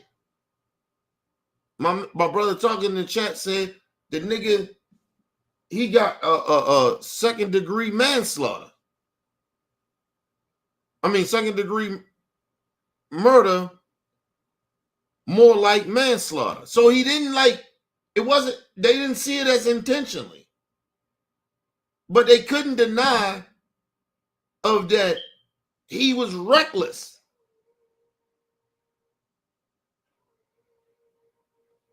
As a police officer, certain things like, come on, bro. Bishop Earl just trying to ignore that. But let's move on. Of the amount of pressure that was brought on the jury in this particular case to bring a verdict. This was the most highly publicized trial of the modern era by a long shot, because the incident itself had spurred so much public angst and outrage and massive protests involving 20 million people. Listen, first of all, shut the fuck up, Bishop Earl. Don't tell me about politics and all this shit. Rodney King got his ass whipped on tape. We actually seen it. Same thing how we seen George Floyd. You know what happened to them cops? Bishop Earl, you goofy ass nigga. I'm sorry, you goofy ass racist. They got off.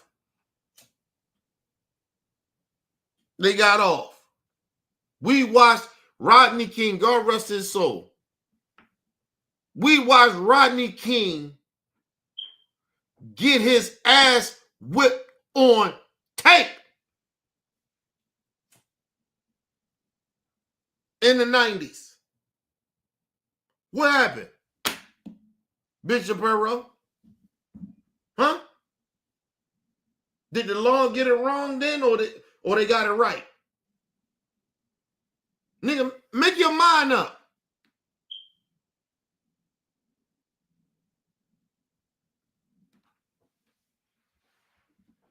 Listen, the only difference between George Floyd and Rodney King was that Rodney King didn't die from that shit. That's the only difference from the police brutality. That's the only difference. What is this nigga? What is this racist ass European Jew talking about?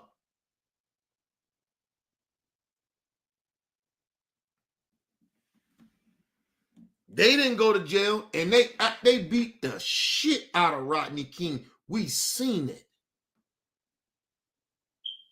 Rodney King wasn't fighting back or none of that shit, nigga. He was doing this. They beat him down like a fucking dog. Like he wasn't nobody.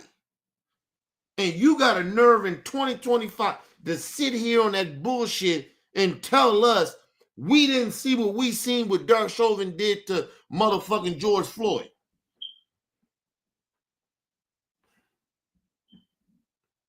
Huh? You gonna tell me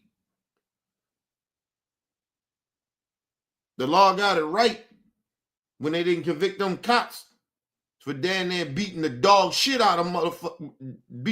They beat the dog shit and could have killed him, Rodney King. Huh? Yeah, all right. Let's move on. This is the same dude that support Trump. So he support the January 6th people being pardoned. Fuck are we talking about? Like we supposed to actually really genuinely, authentically, morally act like Bishop Earl is being genuinely honest about what he's talking about. You support a man that pardoned terrorists. The fuck are you talking about? This is why morally, Trump supporters, I can't talk to y'all. Y'all morally ain't good. Fuck just different ideology. You morally ain't good people. You continually, over and over again, shows that you stand on fuck shit. When you're supposed to be standing for what's right. Let's move on, y'all. Cost the taxpayers some $2 billion, or insurance companies some $2 billion. It was the most highly publicized trial probably since the OJ trial. And because of that amount of public pressure, did Chauvin receive a fair trial is obviously a very crucial question here. But it sounds like your position is that this is more of a political issue as opposed to a policing issue. And what I would say to you as a black man in America, that there are times and there's a preponderance of evidence. The political shit matters, but race don't matter.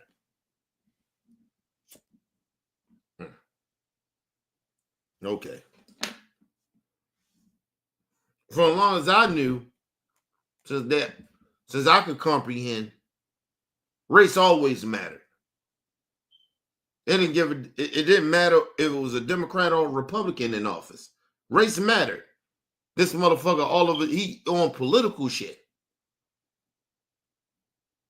Like he's all over the place because he got to defend nonsense. But anyway, let's move on. Throughout the years, that shows that policing has been an issue as it pertains to black men, which is one of the things that we constantly bring up. So when that incident happened, I'm thinking about the officer himself, Ben Shapiro, and his intent from the standpoint, you're having your knee on the back of his neck. No matter what, from a medical perspective, we can deduce may have transpired. In the end, if you didn't have your knee on the back of his neck for that amount of time or exceeding 9 minutes, this would not have been the outcome. And because you were insensitive to that, as a trained that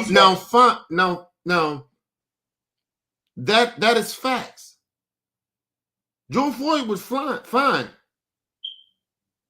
Ben Shapiro brought up, he said he was in the postcard, said he couldn't breathe because he was having most likely an anxiety attack. And it's people in this world and in this country that don't like to be in closed spaces. And let's just be real. Excuse me. That fentanyl could have had him paranoid. Could have triggered his anxiety. Listen, people, I can smoke weed and it'll trigger my anxiety. I get mad paranoid. That's why I don't smoke weed. And if I smoke that shit, nigga, I will not leave this house. I don't smoke it like, I mean, people are like, oh, can you, when you do smoke? Like, nah, nigga, this is very rare. And like I said, and I mean very, very rare. It's like when my nigga True he came down, you know, we did a little something. But other than that, I don't smoke at all. Weed make me paranoid. And plus, I don't trust weed now. Like, I told you, they especially trying to get that shit off the street. That shit is got fentanyl in it.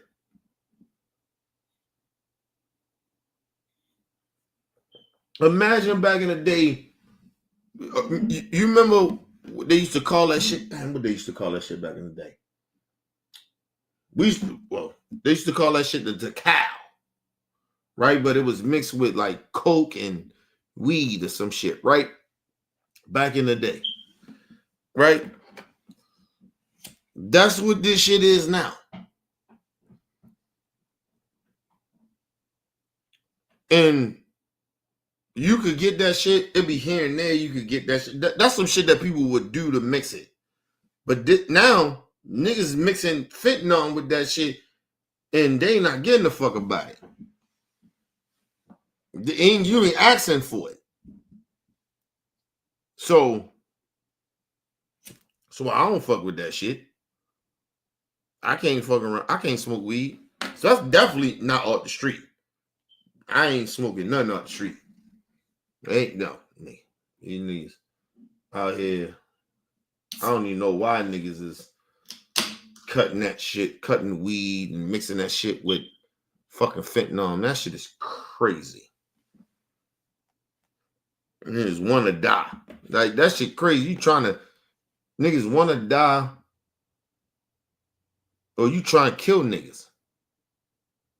Or the other part is, you better just be too ignorant of how dangerous fentanyl really is. It could happen.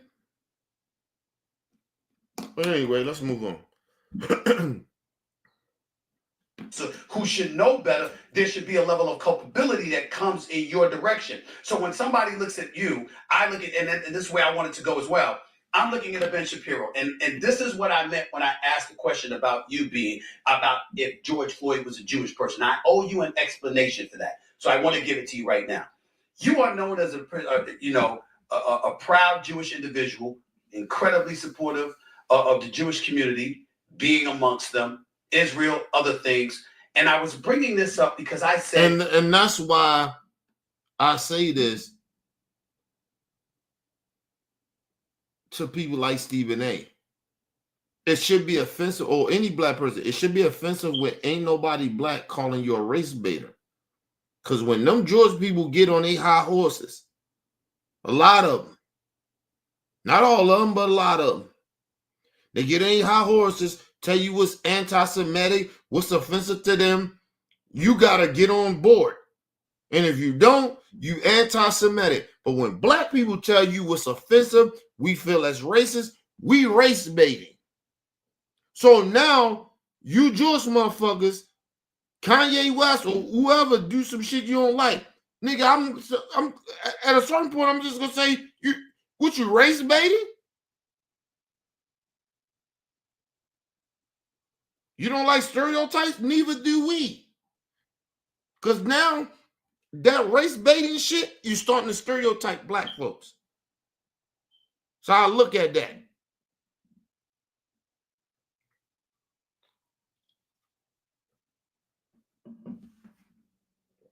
You know, let me be real. And a lot of Jewish people may get upset with me. I don't give a fuck. And a lot of people may get upset with me if you ain't Jewish. You know what's bothering me about Jewish people?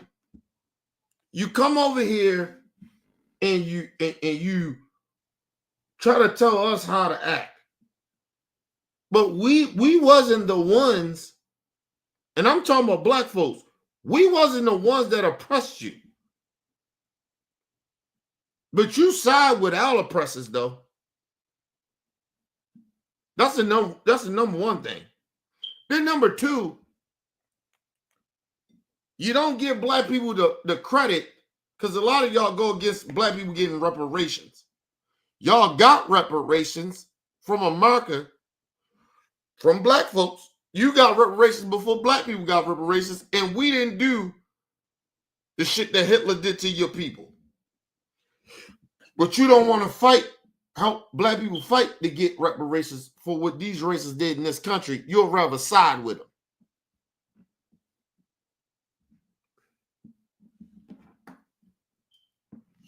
Let me explain something to y'all very, very clearly.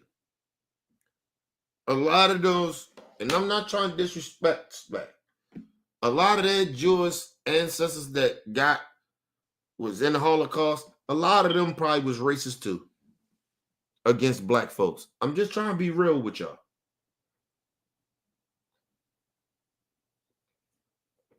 People keep acting like Hitler was like this foreign nigga, like this foreign dude or something. He was a Jew. He was a white European Jew. He wasn't black. He wasn't Mexican. He wasn't none of that shit. He was a white European Jew. So why are y'all thinking that these Holocaust survivors wasn't as racist as Hitler was? It was just happening to them.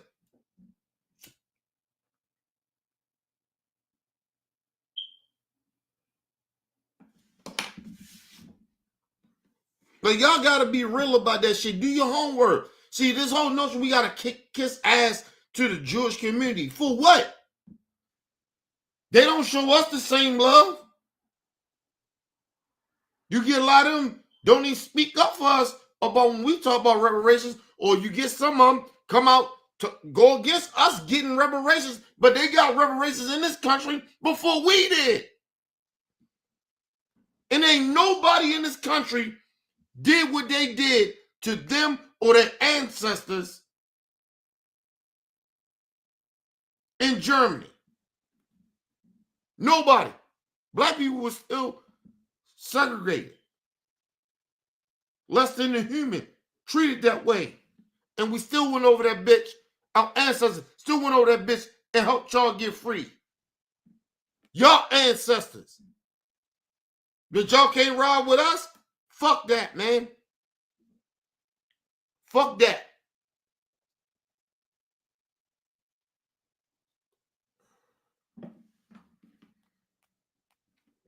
See, the problem is a lot of y'all ain't been around racist Jews before. I have. I seen them when I was very, very young. So I know a racist ass Jew when I see one. And Ben Shapiro is one of them. And there's a whole bunch of them. They like to hide behind their Judaism.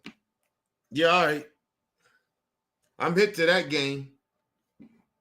And I ain't biting my tongue for no motherfucking racist Jew.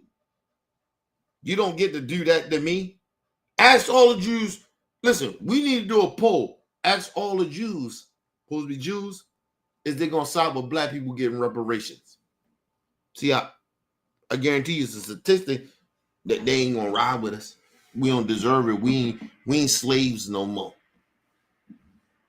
How you think they got their infrastructure and a lot of the power they got off of the reparations that they got from this country?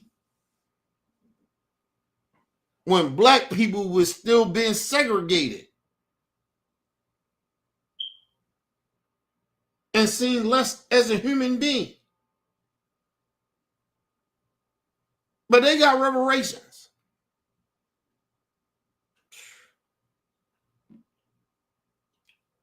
People, I ain't hating and I ain't jealous. It's just a point of don't put your fucking fingers at us when shit go wrong for y'all. Or when shit go wrong for y'all, y'all want all of a sudden now, where's the black and the Jewish camaraderie? Nah, you only want black people to ride with you when some shit going, when the racists, come out to get y'all.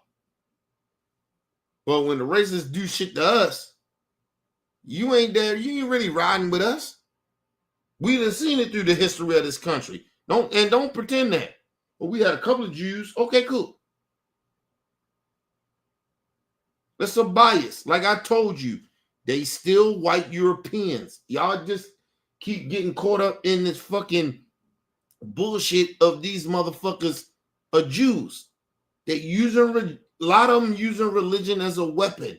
It's a weapon. It's not a race. They are white Europeans.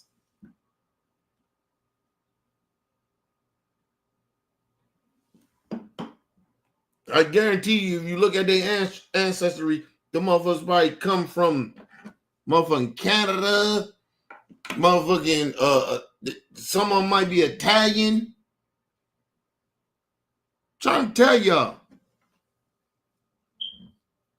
England, all that shit. All them European, they all listen. Trying to tell y'all, man. Don't listen. My whole point is the black folks. Don't allow a lot of these Jewish people, I ain't say all, but a lot of these Jewish people to make you feel bad about questioning their behavior. Because you have to question it. And don't let them talk down to you like you owe them something. No, bitch, you actually owe black folks. All the shit that we didn't put the work in this country. Even before you came here, we went to go vote for y'all even for y'all's family that survivors to even be here. We was a part of that. But ain't nobody want to talk about that. I'm sorry. They want to get rid of that.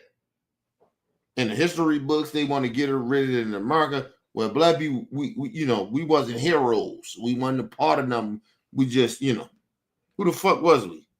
We just were slaves. And then they didn't want to talk about black people even being slaves. Because see, when you talk about black people being slaves, a lot of our people were slaves was stronger, and they moved generations to help our people to be better. and fight harder, get more confidence. Because a lot of our people that were slaves was broken. They don't want to talk about that. Ain't nobody had it bad in this country more than black people. And a Jewish person, an Italian person, a Chinese person, they can say whatever they want. Yeah, you had your thing. It happened, but it ain't what happened to us. Your oppression ain't what our shit was. And still continues. And the only reason it probably still continue because a lot of your own people side with the motherfuckers that do's the oppression. And you want to fit in with them. But anyway, let's move on, y'all. If that were a Jewish person, the conclusion that you ultimately reached, would you have been patient enough to draw that conclusion, peeling from the information that was deduced on an objective level to reach the conclusion that, hey, you know what? I don't think he should have been put in jail. That's where I was going because I know how defensive, or I shouldn't say defensive, but a defender of the Jewish community that you are. And that's what I was thinking along those lines.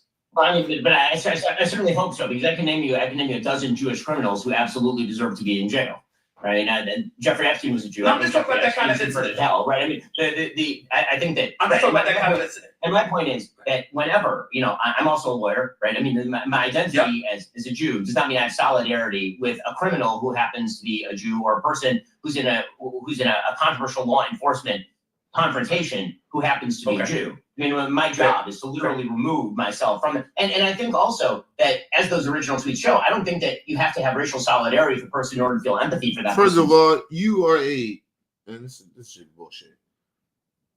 As a Jew,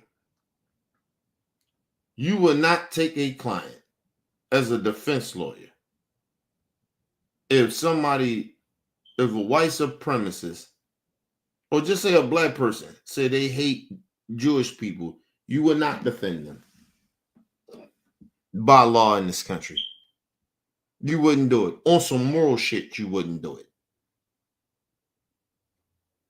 You wouldn't do it. It's a lie. You just lying. Like, stop. So that's why I said race does matter. And they want to use principles when it does matter for them. He would not defend no motherfucking white supremacists that hate Jewish people. He would not defend them. Because as much as we say we about the Constitution and all that other shit, nigga, this shit is really about morals.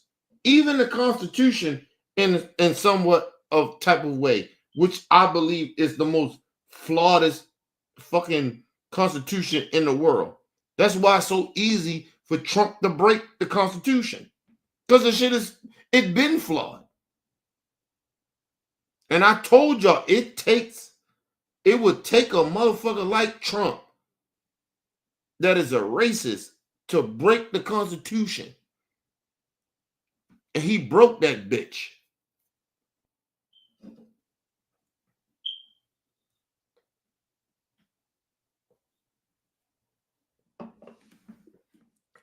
He broke this piece of paper, this supposed to be law. Trump said, fuck that, I'm making my own law. Fuck that judge. I'm president. Bitch.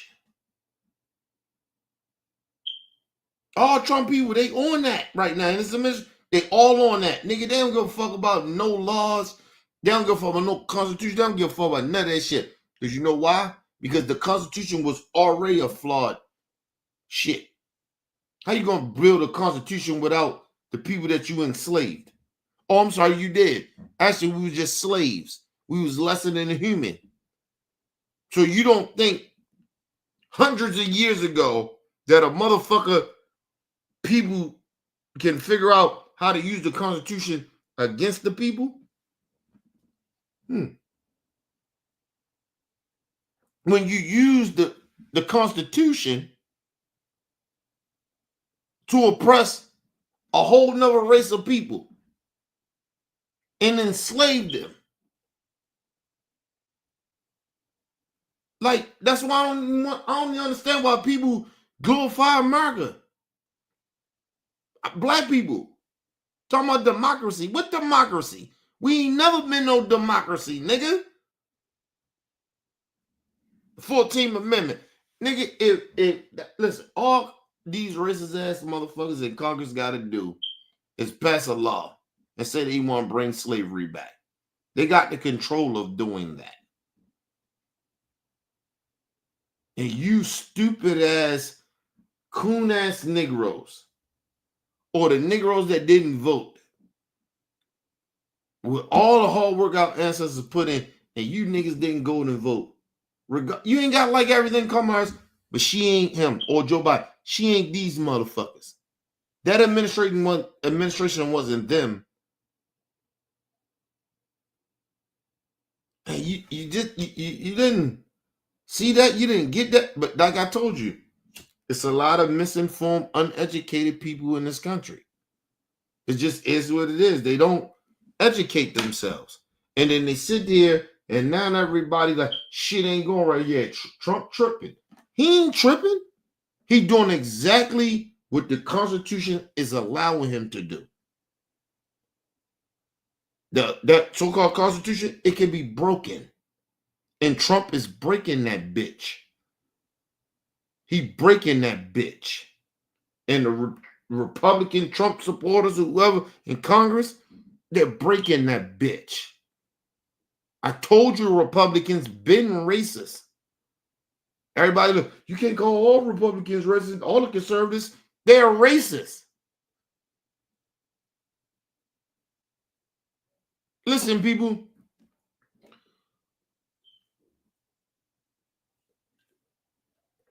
Do I believe there's some racist people in the Democrat Party? Of course I do.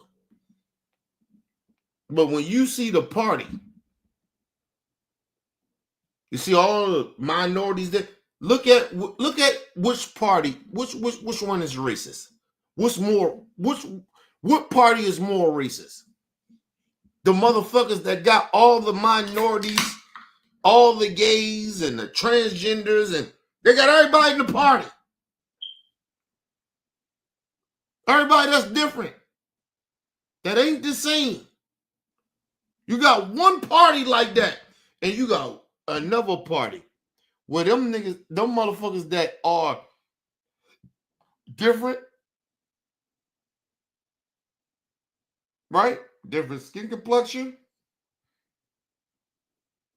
Let me ask you a question. What gay, other than Caitlyn Jenner and that black coon nigga, how many gay people you know fucking with the Republican Party? Or you got a gay congressperson or a transgender person there? You ain't got that.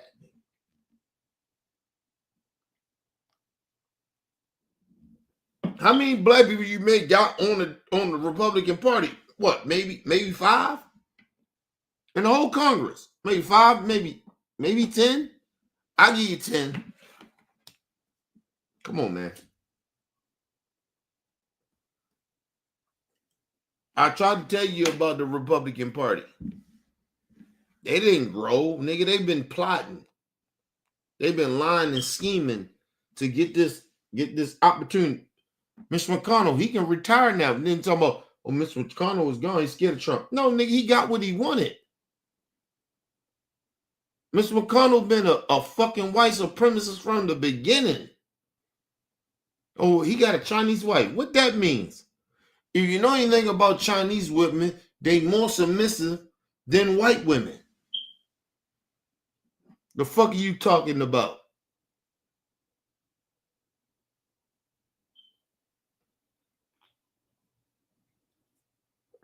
First of all, nigga, it ain't enough money in the world or enough of a powerful position of somebody supposed to be a friend or not a friend or whoever they is to disrespect my wife. I don't give a fuck about no politics, nigga. As a man, you ain't disrespecting my wife. and we gonna be okay and we gonna be cool. Hell no. That's what Mitch McConnell did. That's what Ted Cruz did. That's what a whole bunch of them cowards has done. That's how I know they not good people. You don't let nobody disrespect your fucking wife.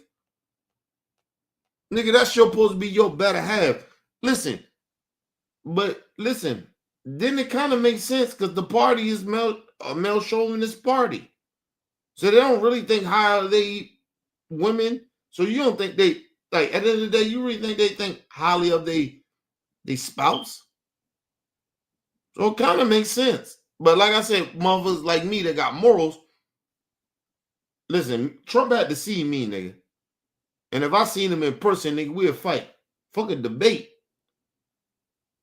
That's why I couldn't be a politician. You disrespect my wife, nigga, it's on.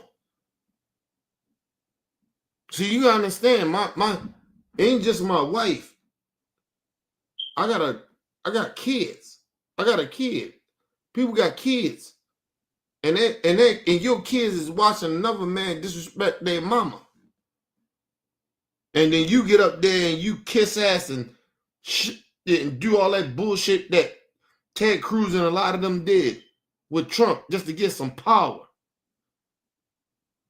Marco Rubio, the CEO, your daddy, see yourself as a daddy, get demasculated like that.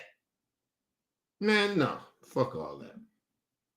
Listen, I respect protocol, but nigga, I don't give a fuck who overtop me. You disrespect me in a certain type of way, nigga, we got a problem. I respect protocol. I respect it's ranks to shit. I get it, but no, you can't disrespect me. Like, you can't disrespect my wife. Nah. Nigga, that first of all, that's some shit you get smacked on. And if you catch me wrong, I'll probably shoot you. And what I mean by that, nigga, if I got that thing on me, that's what I mean. You caught me wrong at the wrong time. But nah. That shit crazy. I don't even know why Trump supporters acting like, okay, y'all still support a dude that disrespect another man's wife. That means you don't care about your wife. Let's move on, y'all. Situation. I think that the whole basis of a democratic republic, or us having a conversation right now, is the fact that we can speak to each other across racial and identitarian lines. Right. And so again, I think that there are an enormous number of people in the country who disagree with me, by the way, who share both my race, and a lot of Jews who I was in the vast majority of Jews disagree with me on this, or many white Americans who looked at George Floyd and had exactly the same reaction. And as you say, initially, I had the same reaction as you, and that had nothing to do with race. And so the kind of idea that let's put it this way, if race is a barrier to logic, then race is the problem, not the solution. Right? Let me ask you this. I mean, if you looked at, you said before that you didn't look at the autopsy report, you're not taking a lot of time looking at the evidence or the autopsy. What would it take for you to change your mind on the case? Or is there nothing that could change your mind on the case because you saw the tape, for example? Well, it wouldn't take much, and this is why I said this, because normally I would look at the autopsy reports or whatever. You know, I saw people bringing up his arrest record. I saw people bringing up fentanyl in the system. I saw all of these things, and all I could come to, Ben, fair or unfair, was that none of that matters if he wasn't on the ground with a knee on the back of his neck for 9+ minutes. Because I'm looking at a trained police officer who should know better. I looked at the experts who were saying, they're trained. There was no reason, and you saw it. I'm sure you saw this. And not to say that you would embrace it with the level of sincerity that others may, because I know the level of skepticism that you look at when you see the news outlet. And by the way, I don't blame you. Damn, Stephen A. Damn, all the ass kissing you doing. It's unnecessary, bro. Just get to your point. Why are you kissing ass to this dude like he's somewhat important to you? You're supposed to be debating him, not kissing his ass. You can show respect to people that you're debating without kissing their ass. Damn, you doing a lot of ass kissing, Stephen A. Oh, nigga, you shows your. Listen, I don't know about everybody else, but for me, Stephen A. Smith always show his coonery in this shit. This is just coonery to me. You got to kiss this dude. Let's move on, y'all. Let's move on, man. Let's move on. I'm with you on that, okay? But I would say to you, listening to experts talk about how police officers are trained and pointing to the fact that Derek Chauvin had no business being in that position and putting George Floyd in that position, particularly once he was handcuffed and contained. To me, that, along with the ultimate outcome, is all the evidence I need. And that's where we might differ. But I mean, no, it is not a differ. These are facts, what you just said. You got a motherfucking handcuffs. It's no need for 4 grown-ass men to put their weight on a dude's whole body. That's the end of the discussion. Listen, people, it wasn't just, oh, well, Ben Shapiro tried to bring, oh, it's protocol. No, actually it wasn't. When you got somebody in handcuffs, there's no reason for you to be doing all that shit Derek Chauvin and all those cops did. It's actually against the protocol. They had police officers that testified on the behalf of George Floyd in the attorney general, the prosecution, that said, no, we don't supposed to do that. Bishop Burrow keep forgetting to tell people that he can ready to make excuses again, but they didn't have to do that. It's actually against protocol. That wasn't protocol. That was no shit they've been taught to do. Not with somebody that's handcuffed. Let's move on, man. On that, I guess the question I would ask you is, given the fact that that was a Minneapolis Police Department trained protocol, given the fact that Floyd did ask to be removed from the car, I mean, in the lead up to the situation, the part of the tape that nobody watches, he was actually outside the car. The police officers moved him inside the car. He says he's claustrophobic, and then he claims 6 consecutive times that he cannot breathe while he's in the car. So if the idea is that it was the police officer's knee that deprives him of breath, he was already claiming that he couldn't breathe inside the car, suggesting he was already in the middle of some sort of medical event, right? And then he was brought outside the car. I guess the question that I have... But what leads up to them doing what they did, Bishop Perot? We supposed to ignore that? We watched the video, bro. Even what you're saying, that George Floyd said, hey, I couldn't breathe. He already said he had a medical situation. Why would they sit on his neck? Why would all those officers put all their body weight on this man's body when they already know that he's having a crisis? Tell me how that makes sense.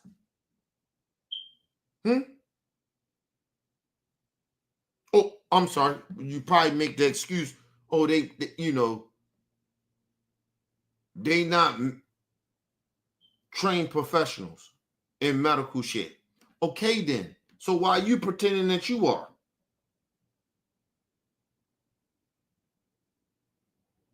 That wasn't protocol. If they took him out the car because he couldn't breathe, why would they go and get on his neck? People, I'm gonna say this to y'all to educate yourself. Go back. You can Google this shit. You can go on YouTube.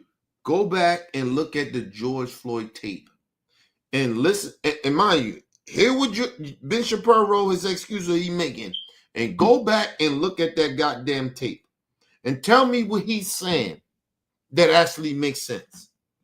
I guarantee you it doesn't. It doesn't justify what the fuck his stand is. It doesn't make any sense. You only doing it because you trolling or you being racist. Either way, it's a bad fucking way to go. That ain't no, what's the reason of doing that? It's stupid. We in 2025. What the fuck are we having this conversation for? Derek Chauvin, listen, just think about this. This is how racist this piece of shit is. It doesn't matter if he pushing for this shit and making this uproar about it, right? That Trump pardoned him. It doesn't matter. He's still going to do 23 years in the state. Even if Trump pardoned him, he's still going to be in jail. So what are you making this point for? It's almost like you intentionally trying to disrespect our people. But race don't matter, huh, Ben Shapiro? You knew this probably would get an uprise on black folks to be pissed.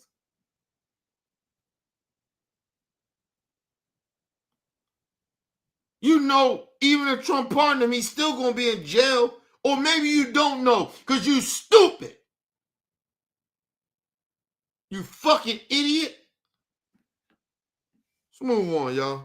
For you, again, is what level of evidence would need to be shown to create a reasonable doubt? I mean, you seem incredibly certain, right? Now, all I'm saying is that the reasonable doubt standard is what pertains in criminal justice. What would it take to get you to reasonable doubt? Or is there no reasonable doubt that could be achieved simply by dint of the fact that he had his knee on his neck? By the way, it's not for the full 9 minutes. There are minutes where it's on his back. I mean, even the prosecution acknowledges that. All right, let me say this. Bishop Purple, fuck you, nigga.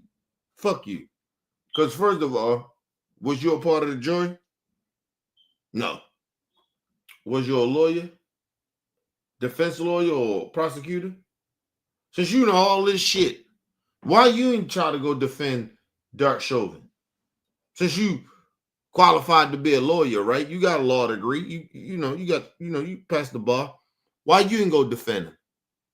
How about now you go defend Derek Chauvin right now in an appeal? How about you do that? Since you know all this shit, I guarantee you still lose.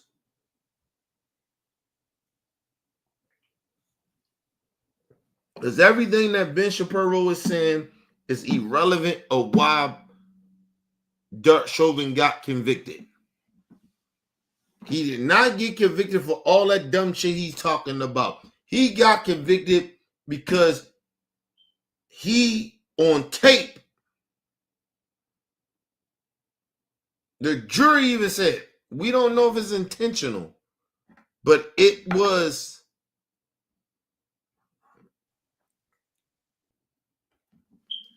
He basically, from the jury, how they convicted him with the charge they gave him, he didn't intentionally. They can't say he intentionally did it, but he didn't do. Listen, excuse me. He did not. They couldn't excuse of saying that he wasn't reckless of killing George Floyd. And that's why he got convicted. All this other shit that Ben Shapiro was saying is irrelevant. So that's not why he got convicted. All the shit that Ben Shapiro talking about. Excuse me. Let's move on. I think the last 50 seconds, right? The last 50 seconds of the tape where Floyd stops breathing and Chauvin's knee is still on his neck. That is really the question as to whether this goes into criminal charge territory. Okay. Otherwise, he ends up being in a position where he's actually just using a typical subdual technique before you put the guy back in the car and you take him off to jail. And I'm saying to answer your question, I'm gonna say this. You asked, see, these are the questions I would ask. Is Stephen A. Smith a pussy? This is what I'm at. Bishop Purple, okay. But let's say if it was one of your family members, how would you perceive that? Would you perceive what Derek Chauvin did was extreme, or was your family member had drugs and all this shit in them, or race didn't matter, or a white supremacist did that to a Jew, or a black person did it? You wouldn't consider race? Like, these are questions that Stephen A. Smith should ask, but he won't do it because he's a sellout. You want to just you want to have a relationship with this racist, and that's the whole plan for Stephen A. oh, I got this dude, because you notice he keep bringing up. You have way more subscribers. You got 7 million, so the fans really like you like that. I mean, your people really like you like that. He want to get their fan base to build up his fan base. This nigga, he's trolling Ben Shapiro in a certain type of way, but he's trolling us as black people. Like, what are you doing, bro? But anyway, let's move on, y'all. Absolutely nothing that could convince me that Derek Chauvin deserved a different outcome because of what you just articulated, what we saw, even if it's for the last 50 seconds. I'm not changing my position. I understand where you're coming from. I mean, this is a real question. Do you think? So we've talked about race a little bit. Do you think that Chauvin was racist? This is a race-based crime. In your view, do I believe that? Yes. I don't believe that based on anything about his history that they articulated, because I know how people conjure up evidence to go at it. I do believe his actions indicated that, because I didn't see him doing that with anybody else. And the times that we were living in and the climate, as you articulated accurately, I might add, the heightened level of sensitivity that it exists because of brutality on the part of some police officers. By the way, I never say police brutality because I don't like to castigate all police officers that way. I know if I'm in trouble, I'm calling 911. I'm not going to sit up there and denigrate police officers throughout this country. But there's rogues that exist. First of all, listen, let me be real. I ran to a black cop today. Right? Before I ran into him, I was seeing it was something with the sister. I didn't know what was going on. Right? And it was a whole bunch of black people out there. They was like people from the community or whatever. They was out there showing love to the cops, giving cops hugs, the brothers and shit. It was black folks. We actually be proud of black cops that do the right thing, right? And they stand on business. We understand they got a job to do. We know a lot of us know we gotta conduct ourselves, especially a lot of our elders, right? Young niggas is different, but a lot of us elder niggas that's older and shit, we know they gotta do a job. We get that part. The other part is nigga, you don't sit around and allow racists to do racist shit. To pretend that y'all all the same is a fucking problem. We the boys in blue. No, you're not. Because from the beginning and at the end of the day, you a black man. That system was never built for us. Even without black people, you see black officers. It was never built for black folks. We ain't supposed to be black officers. The black officers was what Stephen A. Smith is, a house nigga. Snitching on everybody. Snitching on the runaway slaves. That's trying to get away. That's what we were. We wasn't supposed to be these officers now. But I'm not mad at all the black officers. Right? But my whole thing is, I know y'all see what we see, because it's probably happening to y'all in that environment. And for y'all not to speak up on it, it's a problem. Or agree with these racists on. I told y'all, let me explain something to y'all, and I know this for a fact. Listen, when you talk about the black community, or you talk about, you say the hood, they say the hood or whatever, right? Listen, a lot of the people in that community, if they don't fuck with the police, it's not because they hate the police. It's because their interaction with the police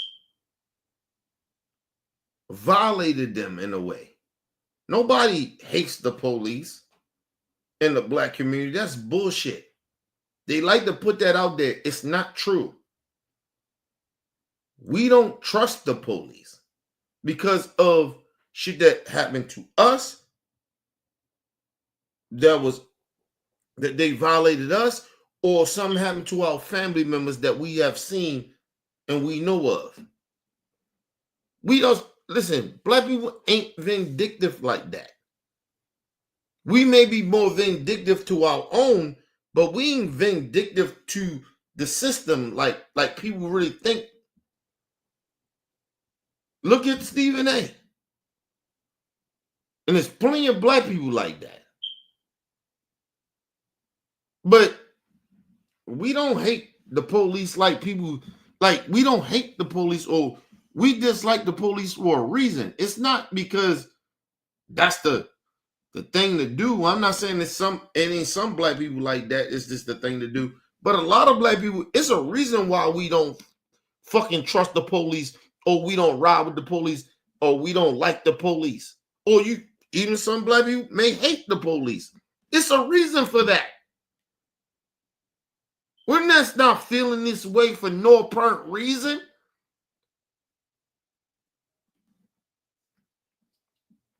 And I told y'all years ago, the worst cops is not even the white cops. It's actually the black cops. Because they're trying to prove that they're not like us. They're not black. They're not these niggas. So they go harder to prove themselves. We ain't them niggas. So you hate them niggas? We hate them. You hate them? We hate them. Because we ain't like them. We different black folks. We different black Negroes. And that's what they do. And that's what a lot of them does. That's why they did that shit. Them cops that they did in Memphis to Tyrese Nichols. That's why they did what they did. You think that's some type of behavior that they just came up on their own? Hell no. They in the South, nigga. Then that's the crazy shit about it. They in the South. What the fuck y'all think?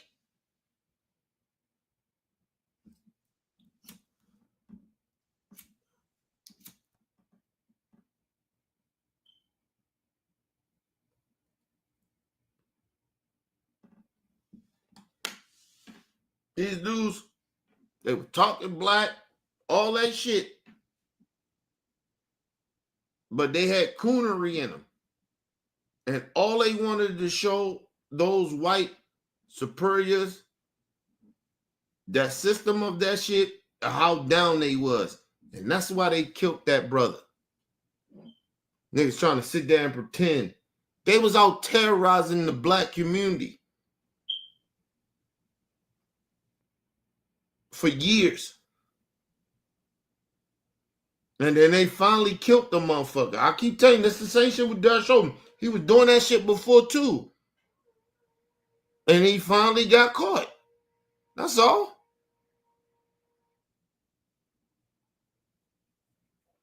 Listen, people, don't ever get this shit twisted.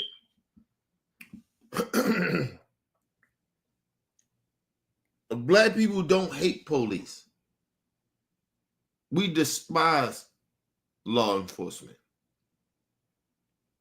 because of our experience,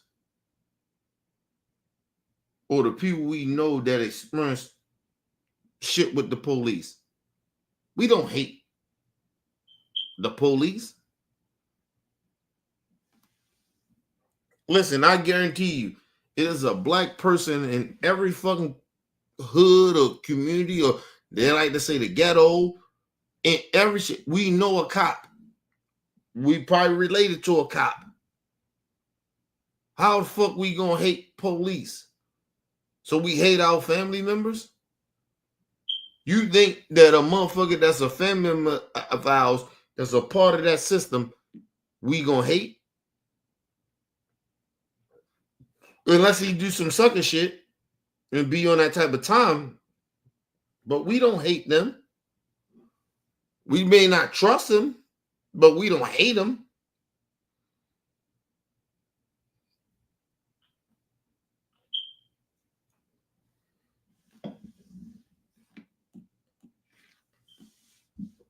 I told y'all about snitching.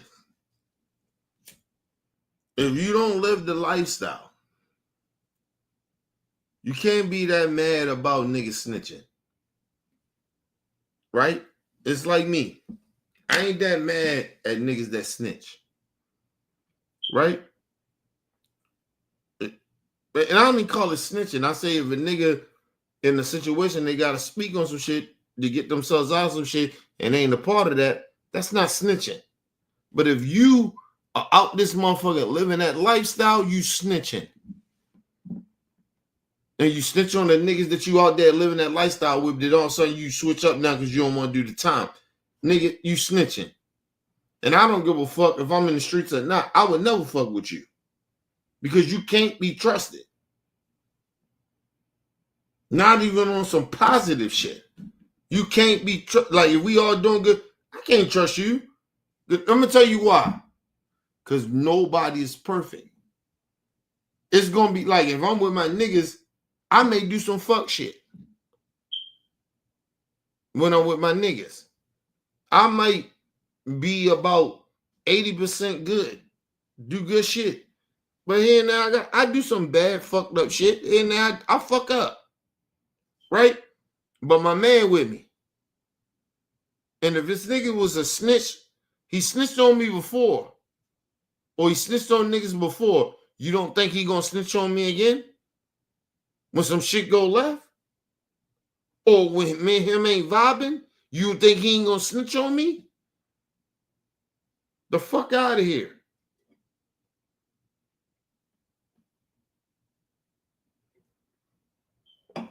Listen, people, I did some shit that I highly disagree with, that I should have did. I'm totally like, nigga, I took the shit down. I took the lottery, took everything. I crossed the line.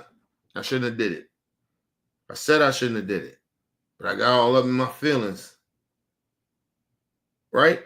I shouldn't have did it to an OBF member. Former OBF member. Shouldn't have did that. But that lets you know that I'm about real about that shit. A certain shit, regardless somebody do something to you, you don't do certain shit. But like I told everybody, nobody perfect. So you may fuck up. So you fuck up, you try to fix it. I tried to fix it. Took that shit straight now. I was out of pocket, right? Regardless of what this person did to me, or how I feel. But you understand that you can't do certain shit. If you say you stand on business, listen, I always tell people in this loyalty game, right? Because it's not like a street game. It's about people being loyal to you, right? But even for people to be loyal to you, they gotta respect you, right? So they gotta respect you before they have any loyalty to you, right? They gotta feel you before they even fuck with you, right? And some people can fuck with you and then they stop, right? So then that's when it comes to respect. You gotta respect me. And so a lot of times people misconstrue that. Sometimes people don't respect you like you think they do. Right? They think that, like, they think a loyalty test is only just for you to do, but then when shit go wrong on their behalf, they think, oh, you're supposed to be loyal to me. I ain't got to be loyal to you. Some people are like that. But you got to understand, well, what I had to understand was this. And I believe is this. We're going to do a part 2 of this. Seeing this, we got a whole 20 minutes of this shit. And I've been up since fucking 3, 4 in the morning. So probably 2, 3 in the morning.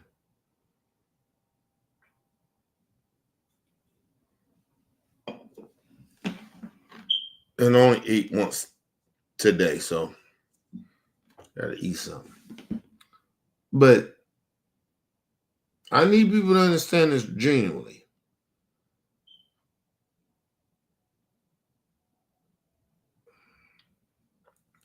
People always say respect is earned. It's not that. You have to respect people if you don't know motherfuckers, regardless of whatever. You give people the benefit of the doubt of respecting them. You know, excuse me. Especially if you ain't a street dude. Street shit is different. But as a human being, outside that street shit, you have to give people the benefit of the doubt of being of their respectable or moral people. Can't roll around life and think that, excuse me, that people are bad people because of your experience, right? That's not how that works. You got to give people the benefit of the doubt, because if they ain't a part of that street shit, that you can't rule them in that realm of where you can't give people the benefit of the doubt. Ain't nobody saying trust a motherfucker 100%. I'm just saying you give people the benefit of the doubt of being who they gonna be. Right? Let them show you who they gonna be. Don't prejudge a lot of that shit. You know? So that's my thing, man. I move in that realm. And you know the crazy shit about it, this people I've known for years. And I ain't cool with. And it's not because I hate them or some shit like that. It's because I don't feel like I'm respected. They don't respect me. That's all it is. You can't disrespect me or do that shit or not fuck with me or not talk to me and then that like everything supposed to be good. Or you can just get off what you saying, but I can't get off what I'm saying. You can't see where I'm coming from. And that's what a lot of with the former OBF members and shit like that I don't fuck with like that. That's a lot of what that is. Some people some former OBF members I don't fuck with because I don't trust them. But they showed me they couldn't be trusted.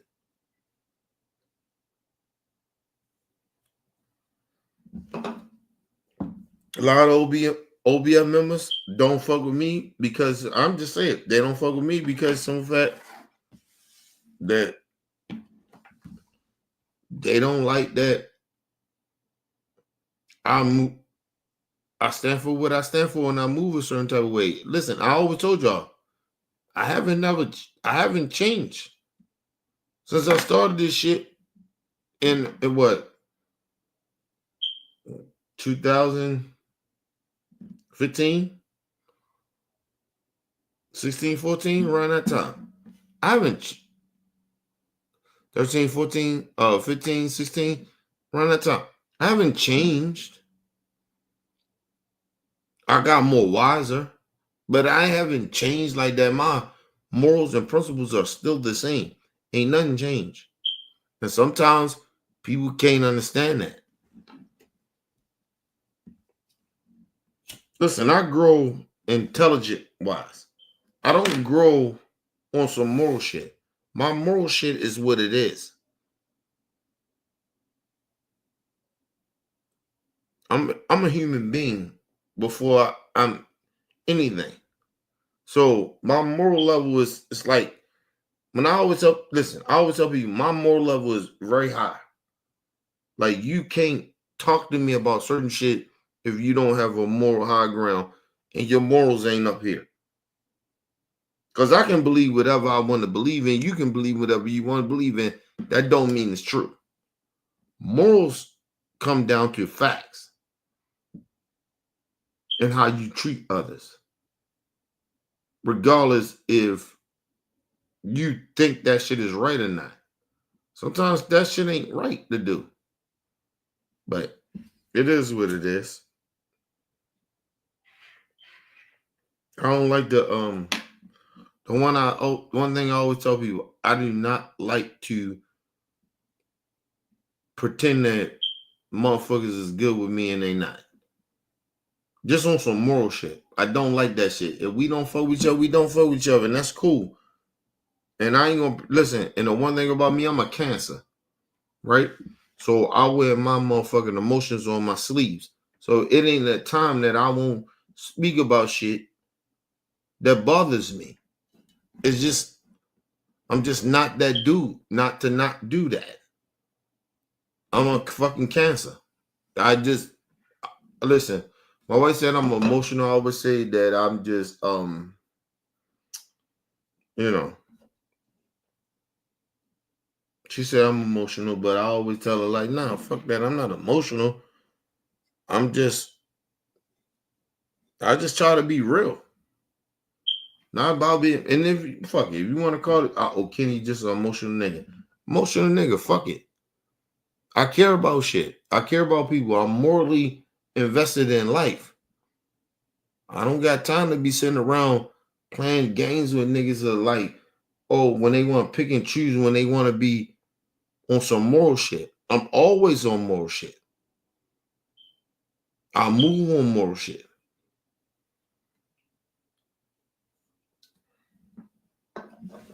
But anyway,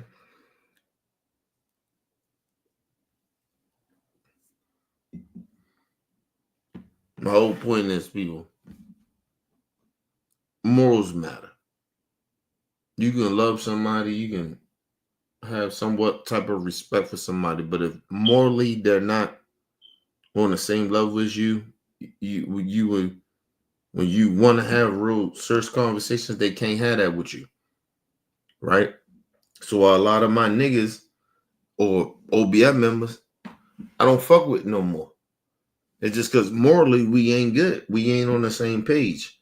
It's not because I genuinely dislike them and shit like that. It's not that. It's just morally. We can't be cool. We can't fuck with each other because just morally we can't. And it's just as simple as I can put that. It ain't nothing complicated about what I'm saying. Morally, I just can't fuck with people. Sorry. To tell people that I used to fuck with or OBF members, I don't care. Like morally, we're not good. I can't sit around you and pretend everything is good and it's not. And I wouldn't want you to do that. Think about that. We want you to do it. So leave your comments, hit that like button, support your boy. It's your boy, Mr. OBF. Peace and love to the world.